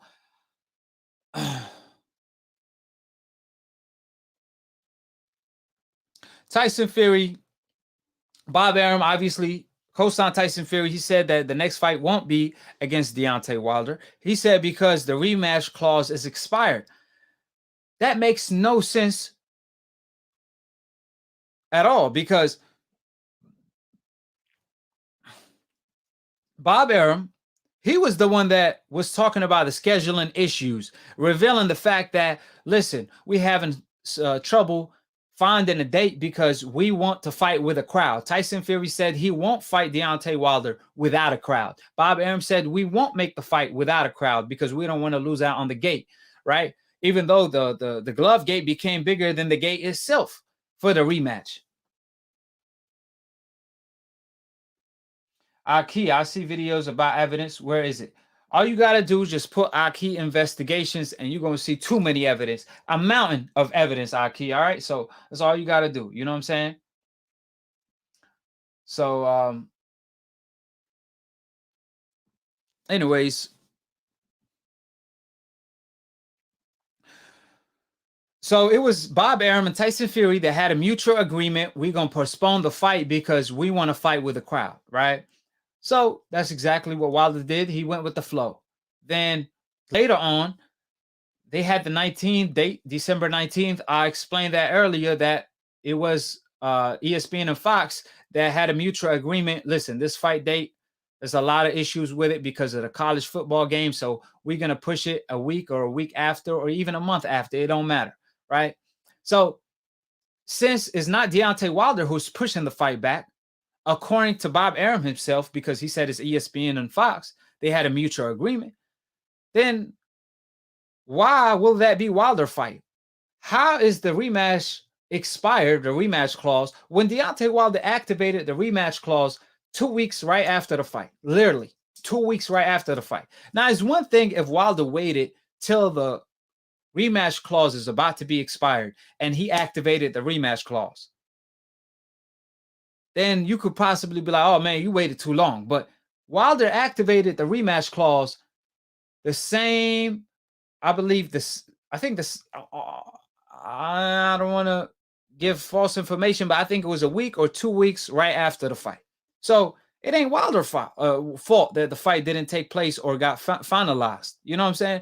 And then the shocking part, Bob Arum, you know, he want to claim that the pandemic is not going to extend the rematch clause, according to Bob, which that makes no sense whatsoever, you know. And then he want to claim that there's no fight anymore. But I truly believe Tyson Fury and Bob Arum, because Wilder, like my AKHi just pointed out, he been so quiet.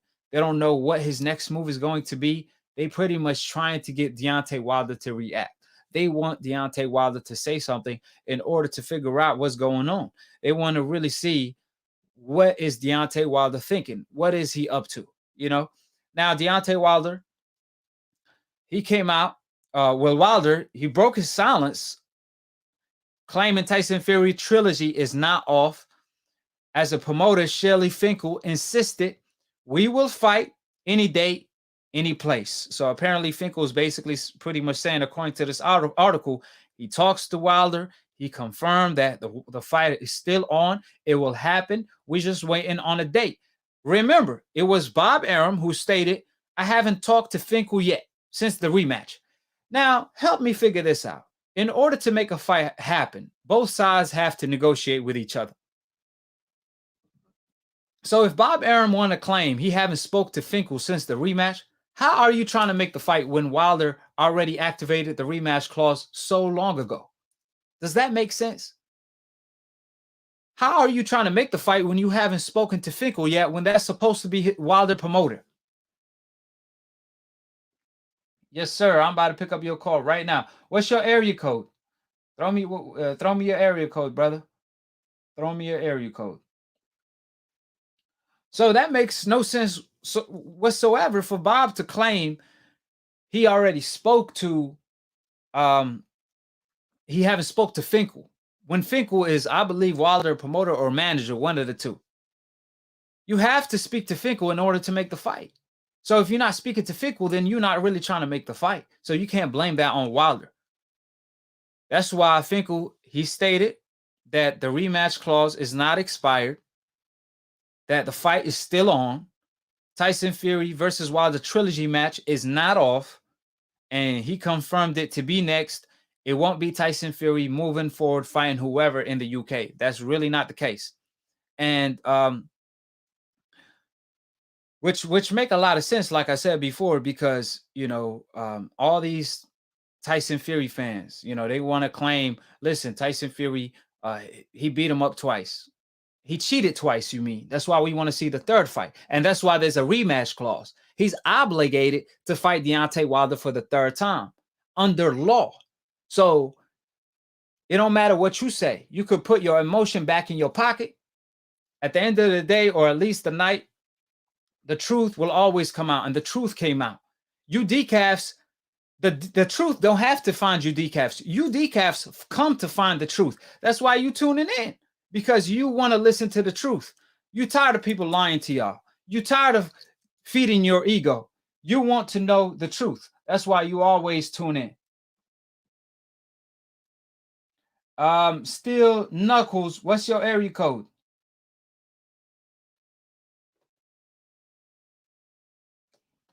So, like I said before, it makes no sense whatsoever for, you know, Tyson Fury to move forward to fight a nobody in the UK, making no type of money, having ESPN lose out on a lot of money when they could make so much money versus Wilder, since the glove gate and the third fight is going to be bigger than all of them. So why not cash out on Wilder and also on AJ? For the obvious reason, he don't want to get exposed in the process, but it's too late. It ain't no longer smoke, because where it's smoke, there's fire. It's a freaking wildfire in the jungle. And Tyson Fury got exposed, cutting off the camera, tampering with his glove, all of that. The truth came out, like it always will.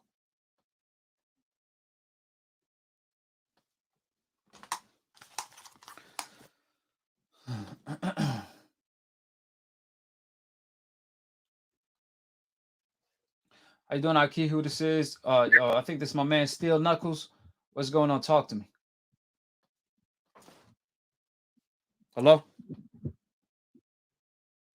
Yo, Steel Knuckles. You live.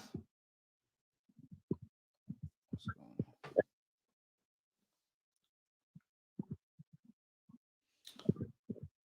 Come on. Hey, my man, it's hard to hear you. I don't know if I can't hear you at all. Yo, can you hear me? Oh, my bad. I can hear you now. What's going on? Talk to me. I can barely hear you. You could barely hear me? Yeah. I don't know why that is. I'm not sure why that is. I think, hold on. How about now?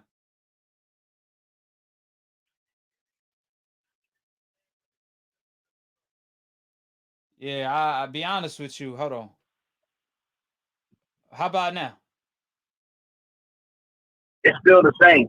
Yeah. I'm turning up my mic now. Okay, yeah. I don't know what's going mine's on. at full. I don't know. It just got louder a little bit. Whatever you do. Yeah, I don't know why that is, but yeah. So talk to me, brother. What's going on? I can hear you good now. I don't know what you did, but glad you did it though. Okay. Steel Knuckles from the chat, man. What's going down, man? I'm in the first state of Delaware right now, driving this truckload. I want to give a shout out to the dude that was just on. He spoke some true facts, man. But I wanted to elaborate on a couple things. I disagree that Wilder isn't a great boxer. I mean, if you go look back when he fought Ortiz, yeah, he got pummeled in a couple of rounds, but he's definitely got strategy with him. I mean, that last fight he had when he called with that straight right hand down the pipe, he set that up. And he has to be a boxer to be able to do something like that.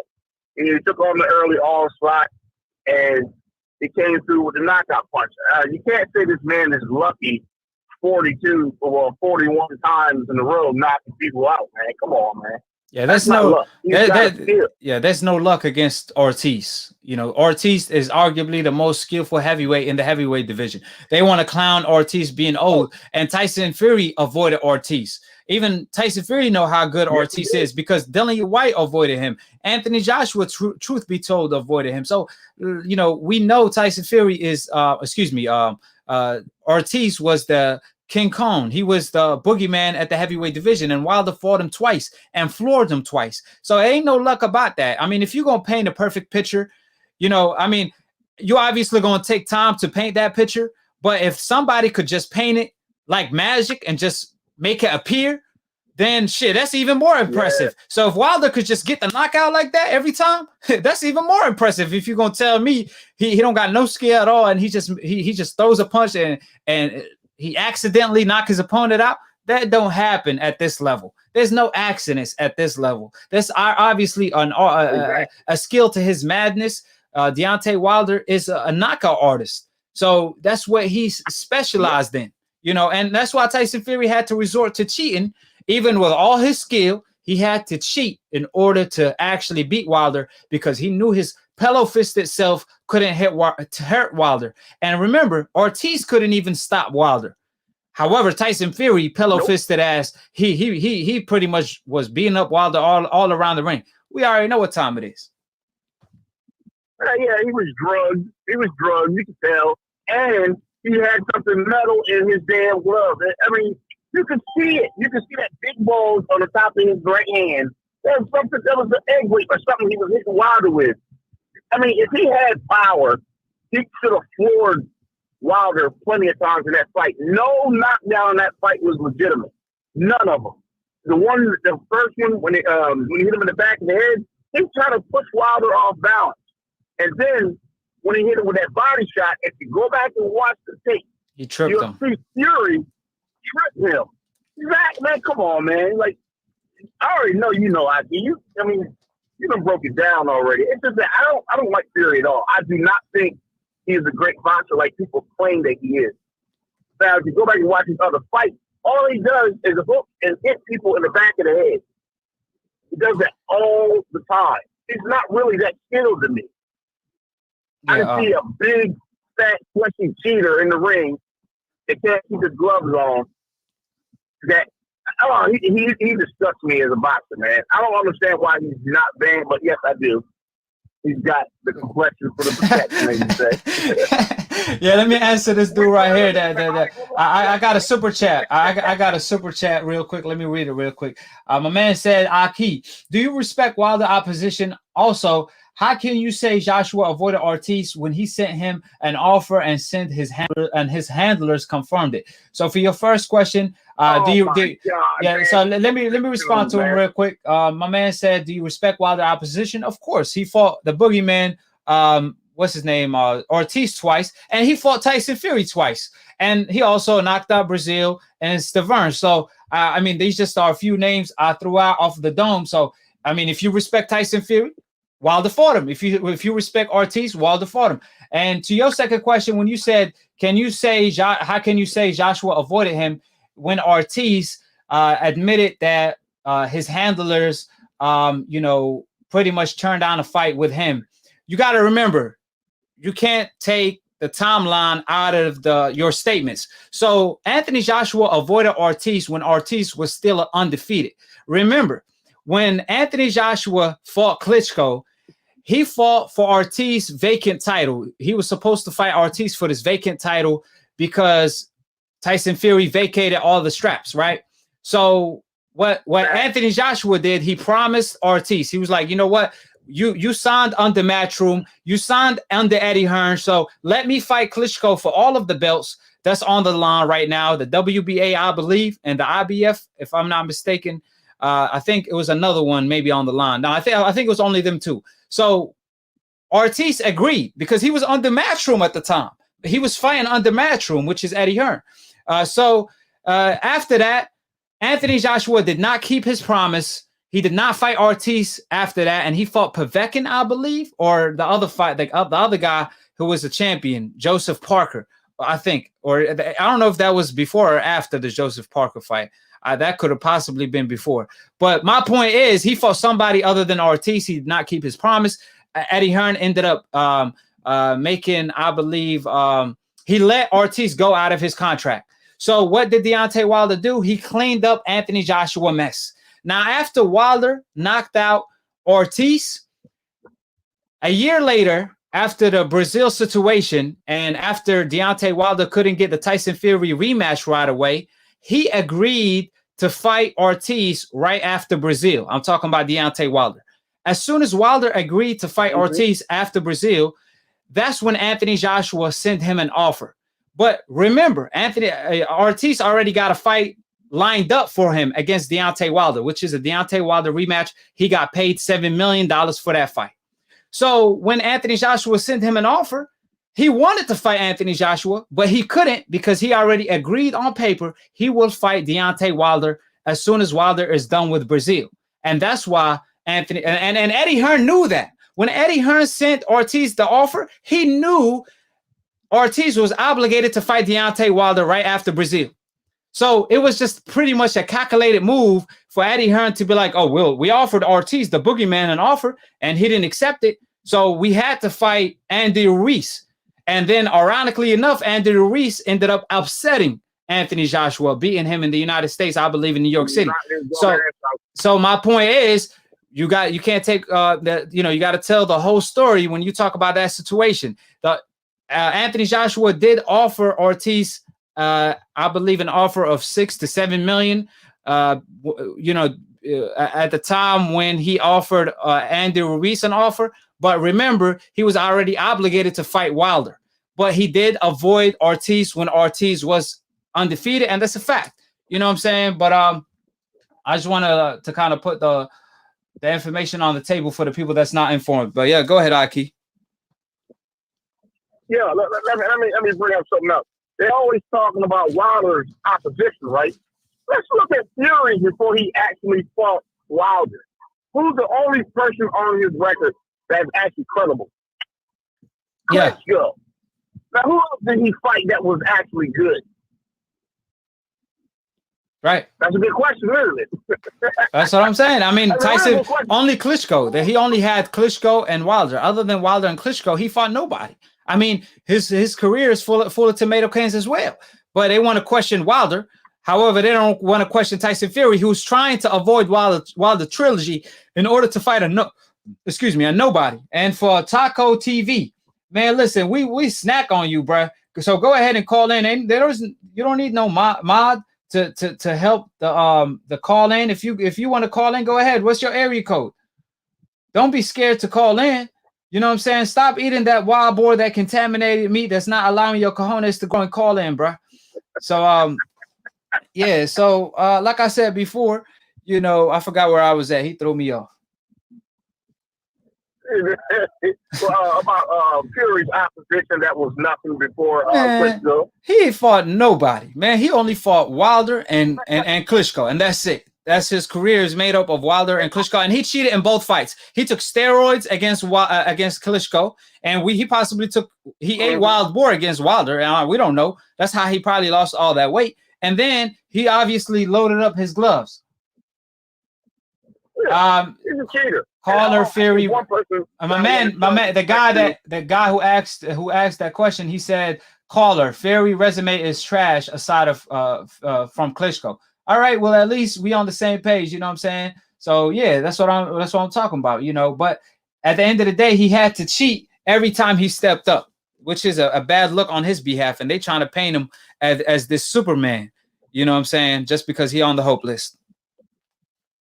My bad, I didn't want to disrespect Steve Cunningham, another fighter that he cheated against. If you watch when he got the knockout on Steve Cunningham, he was holding the back of his head, and then he was hitting him in the face, and then he ended up knocking him out. He cheated. He's a big cheater. He's also my big dozer. That's what he is.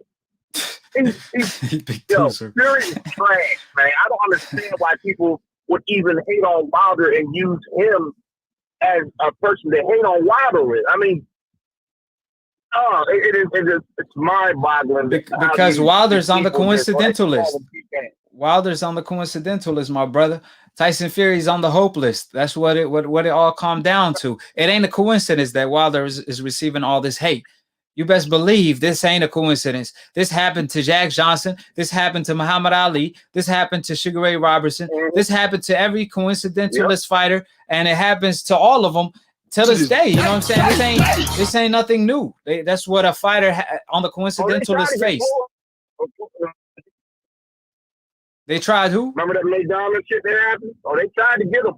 Oh, Floyd. Yeah, Floyd. They tried Floyd. You know what I'm saying? He was like, man, I fought 1,000 times. You guys you're not going to get no slick bullshit on me. You know what I'm saying? And that's what it all came down to. You know what I mean?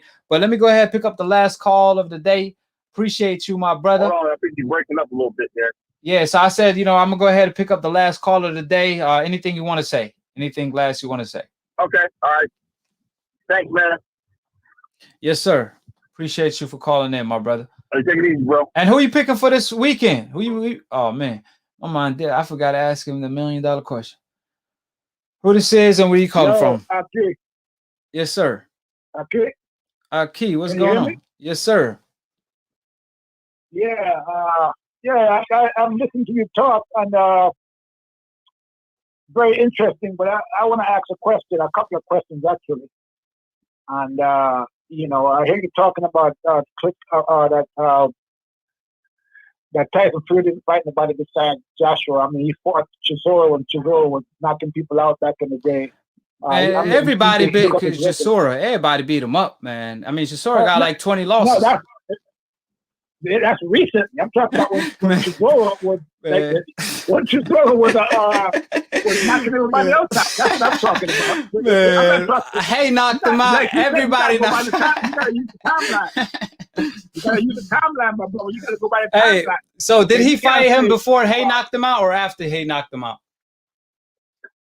I'm not 100% sure, but you can look that up. It's not a problem. Yeah, but I'm saying that's not what I really wanted to ask you anyway. I just pointed out, you know, in passing. What I'm saying to you is this: did Deontay Wilder say that Tyson Fury cheated?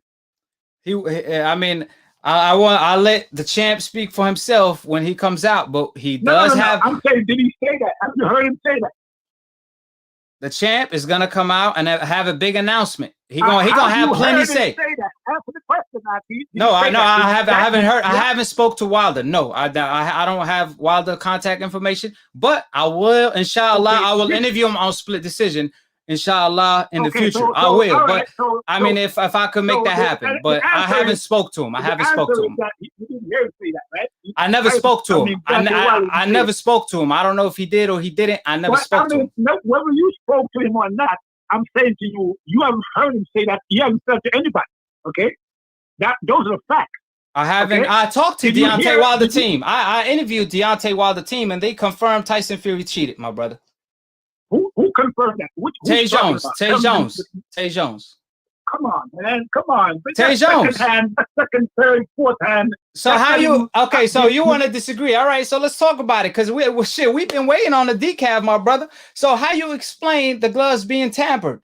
Far from being a decaf. So how explain? Okay, okay. Well, okay. Show us your knowledge. How you explain Tyson Fury tampered gloves and it's rotating in 90 degrees? Explain the rotation in 90 degrees. Also explain the tampered glove on the right hand being all wrinkly. Name me any fighter in history that had the same type of glove that was wrinkly to that extent. Did Deontay Wilder said that the glove was tampered? Answer the question, my brother. Do you have two eyes, or are you Stevie Wonder? Is this Stevie Wonder on the call?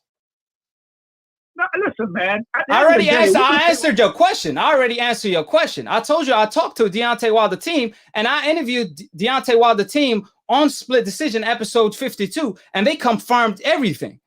So you could keep acting like a decaf, but if I ask you what is your name, you're gonna tell me so and so. So I'm asking you a simple question: how is the glove rotating in 90 degrees while throwing a hook? And also, did you see Tyson Fury right glove being all wrinkly?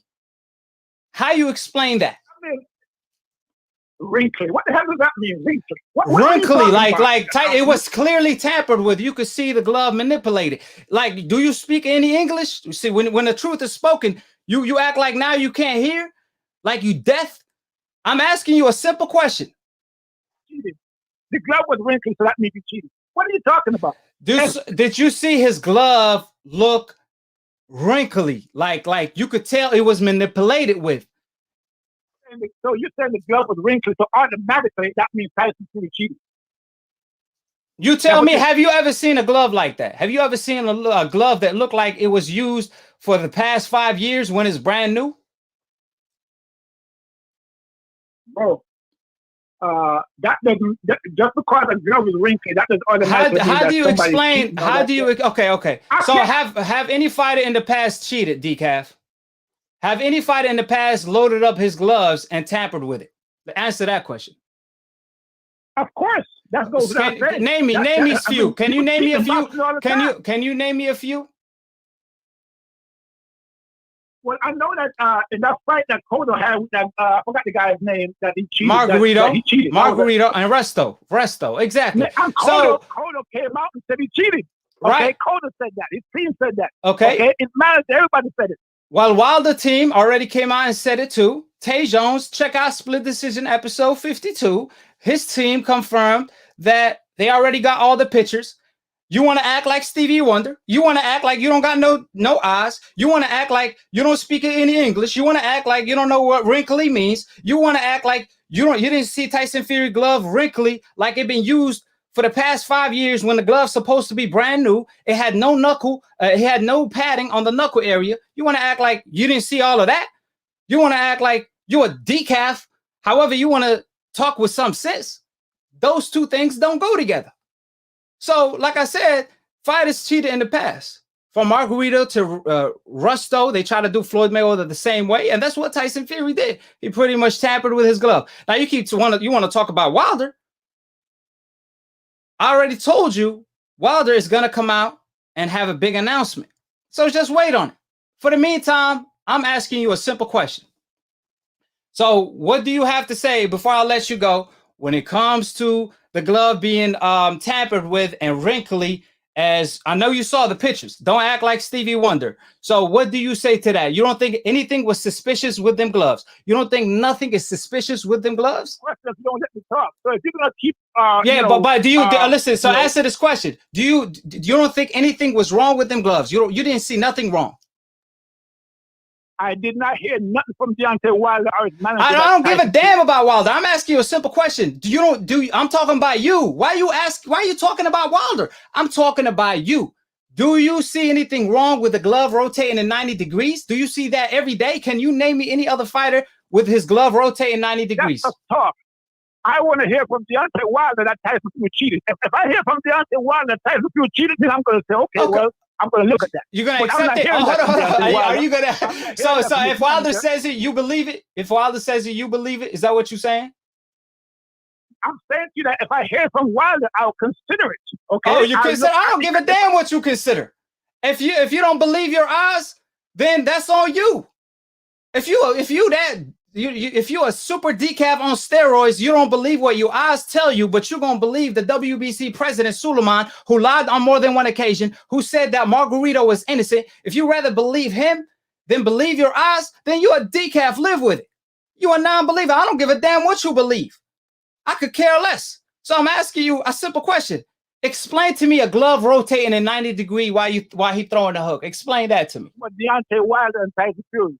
So all this talk that you guys out there talking about Deontay, about Tyson answer the question. How is the glove rotating in 90 degrees, decaf? I know you don't got no brain cells, so I'm trying to see if you know what 1 + 1 means. So how you explain the glove rotating in 90 degrees? Speculation, man. How you okay, answer the question. If I ask you what is your name, you're gonna know the answer to that. Explain to me why the glove is rotating in 90 degrees. You have no proof that Tyson Fury cheated, bro. Until I got a mountain of evidence, and you don't got the answers. You don't got the answers, Sway. You don't got the answers. I'm asking you a simple question. If the glove is rotating in 90 degrees, how is that physically possible? I can't rotate my hand in 90 degrees. So how is Tyson Fury left glove rotating in 90 degrees? So how is Tyson Fury? How is Tyson Fury glove? Answer the question, because if you don't answer the question, I gotta let you go. Wilder already got the evidence, my brother.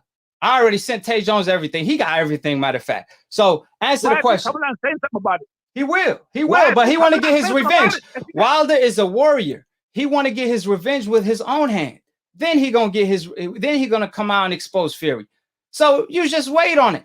But you don't even know. Like I said, if I ask you how old are you, you're gonna give me a number because you know the answer. You don't got the answers, Sway. You don't got the answers. I'm asking you a simple question. How is the glove rotating in 90 degrees? How is the glove rotating? How old? Look. What's your name, my brother? Hold on. Let's make it clear. What's your name, my brother? TBE boxing. Okay. You see how you responded to that question? Now, why the glove is rotating in 90 degrees? The glove is 45 degrees, 50 degrees, 30 degrees. Yo, dumbass gotta go. Yo, dumbass gotta go. Hey, yo, dumbass gotta go. Yo, dumbass gotta go. You see how quick he gave me his name when I asked him? And then when I'm asking him another question, how the glove rotating 90 degrees? Shit, he couldn't speak. I don't know. He started talking alien. You already know, my brother. He said AKHi should represent fighters in court. You already know, shit. I'm an attorney. That's how I approach a debate. I'm asking him. I'm trying to get him to explain himself. He keep talking about, did Wilder say it? Wilder gonna come out and speak for himself. Quit speaking for Wilder, bro. I already talked to Wilder team. He already confirmed everything. I already talked to a sparring partner. You know what I'm saying? And matter of fact, hold on, let me bring his dumb ass back. Hey, my brother, listen to this. Listen to this. So what do you say to this? We got Tyson Fury sparring partner exposing him for cheating in sparring, and we have a coach, Asbury. He also co-signed what Nicholas Asbury said about Tyson Fury cheating in sparring. So what do you say to that? You don't believe the witnesses? You don't believe the witnesses? See, you don't believe the witnesses. So you don't believe the witnesses either, bro? I want to hear it from Wilder. So if Wilder says it, would you're gonna call in and admit Tyson Fury cheated? If I bring Wilder on the show and Wilder exposed Tyson Fury in the long run, you're gonna call in and admit Tyson Fury cheated, right? If Wilder comes up and say that, I will call it, and we're definitely gonna discuss that. No. We ain't got nothing to discuss because you see, we trying to discuss something right now, and you don't got no answers. What do you want me to discuss? When the truth is spoken, the other side is nothing but a lie, and you ain't saying nothing no damn way. I'm losing brain cells listening to you right now. So I'm saying, are you going to admit if Wilder says something that he cheated? Why is they gotta come out and say something? Man. Why is Wilder not saying anything? Tell me that. Because Wilder want to get his revenge. If Wilder says something right now, then the Tyson Fury could possibly get suspended and his career is over. But he want to get his revenge in the ring. That's the type of warrior Deontay Wilder is. So you got your answer, bro. All right, let me So say you don't got you didn't answer no questions. So your ass got to go. Your ass got to go. Let me see this decaf right. I think we got a decaf in the house. How you doing, AKHi? Who this is? Where you calling from? Yeah, assalamu alaikum. Can you hear me?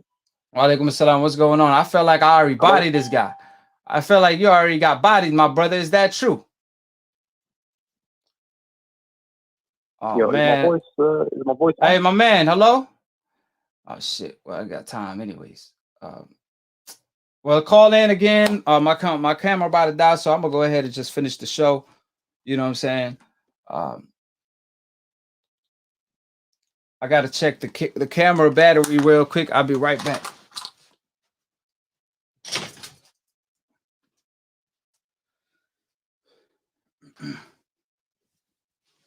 So, yeah, my camera about to die, so I'm going to go ahead and end the show.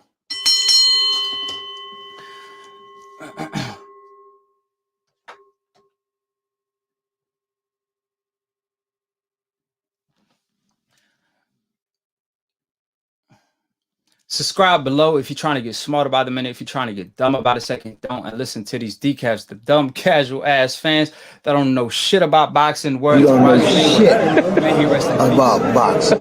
May he rest in peace, inshallah. To all of my AKHis in the comment section, subscribe.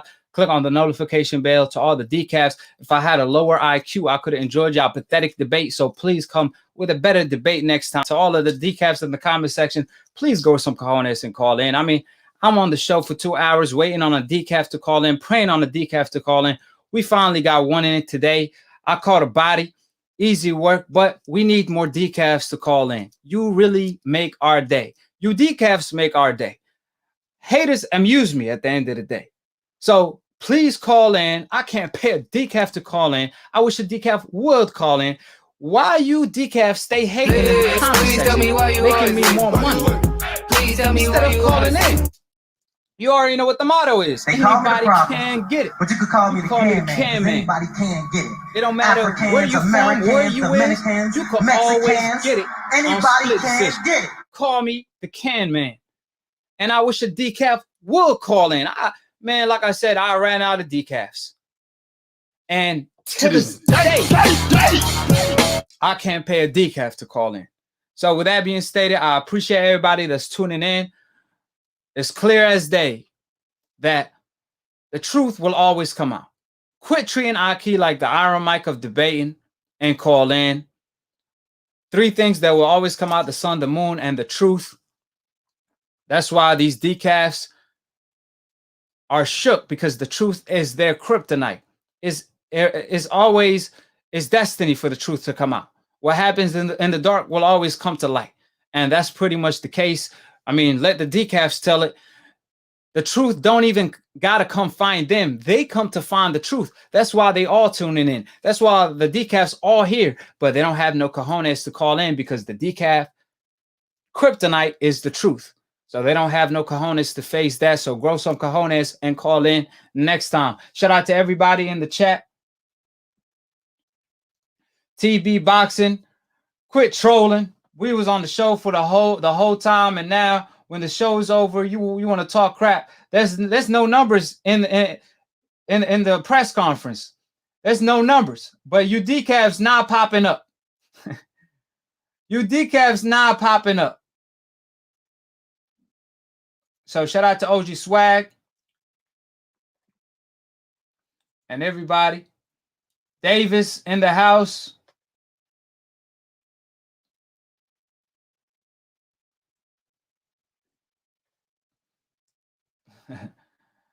Appreciate the love and support.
gentlemen, let's get ready to rumble!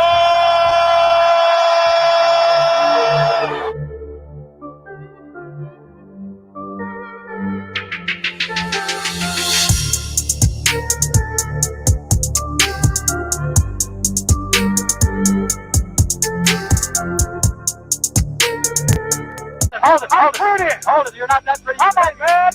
Wait. I took up the wall. I took up the wall. I took up the wall. I bear witness, there's only one God, Allah, and Muhammad is his final messenger. That's what I said, Larry, on the bungle fight. Thanking you. They call me the problem, but you could call me the can man, because anybody can get it. Africans, Americans, Dominicans, Mexicans, anybody can get it.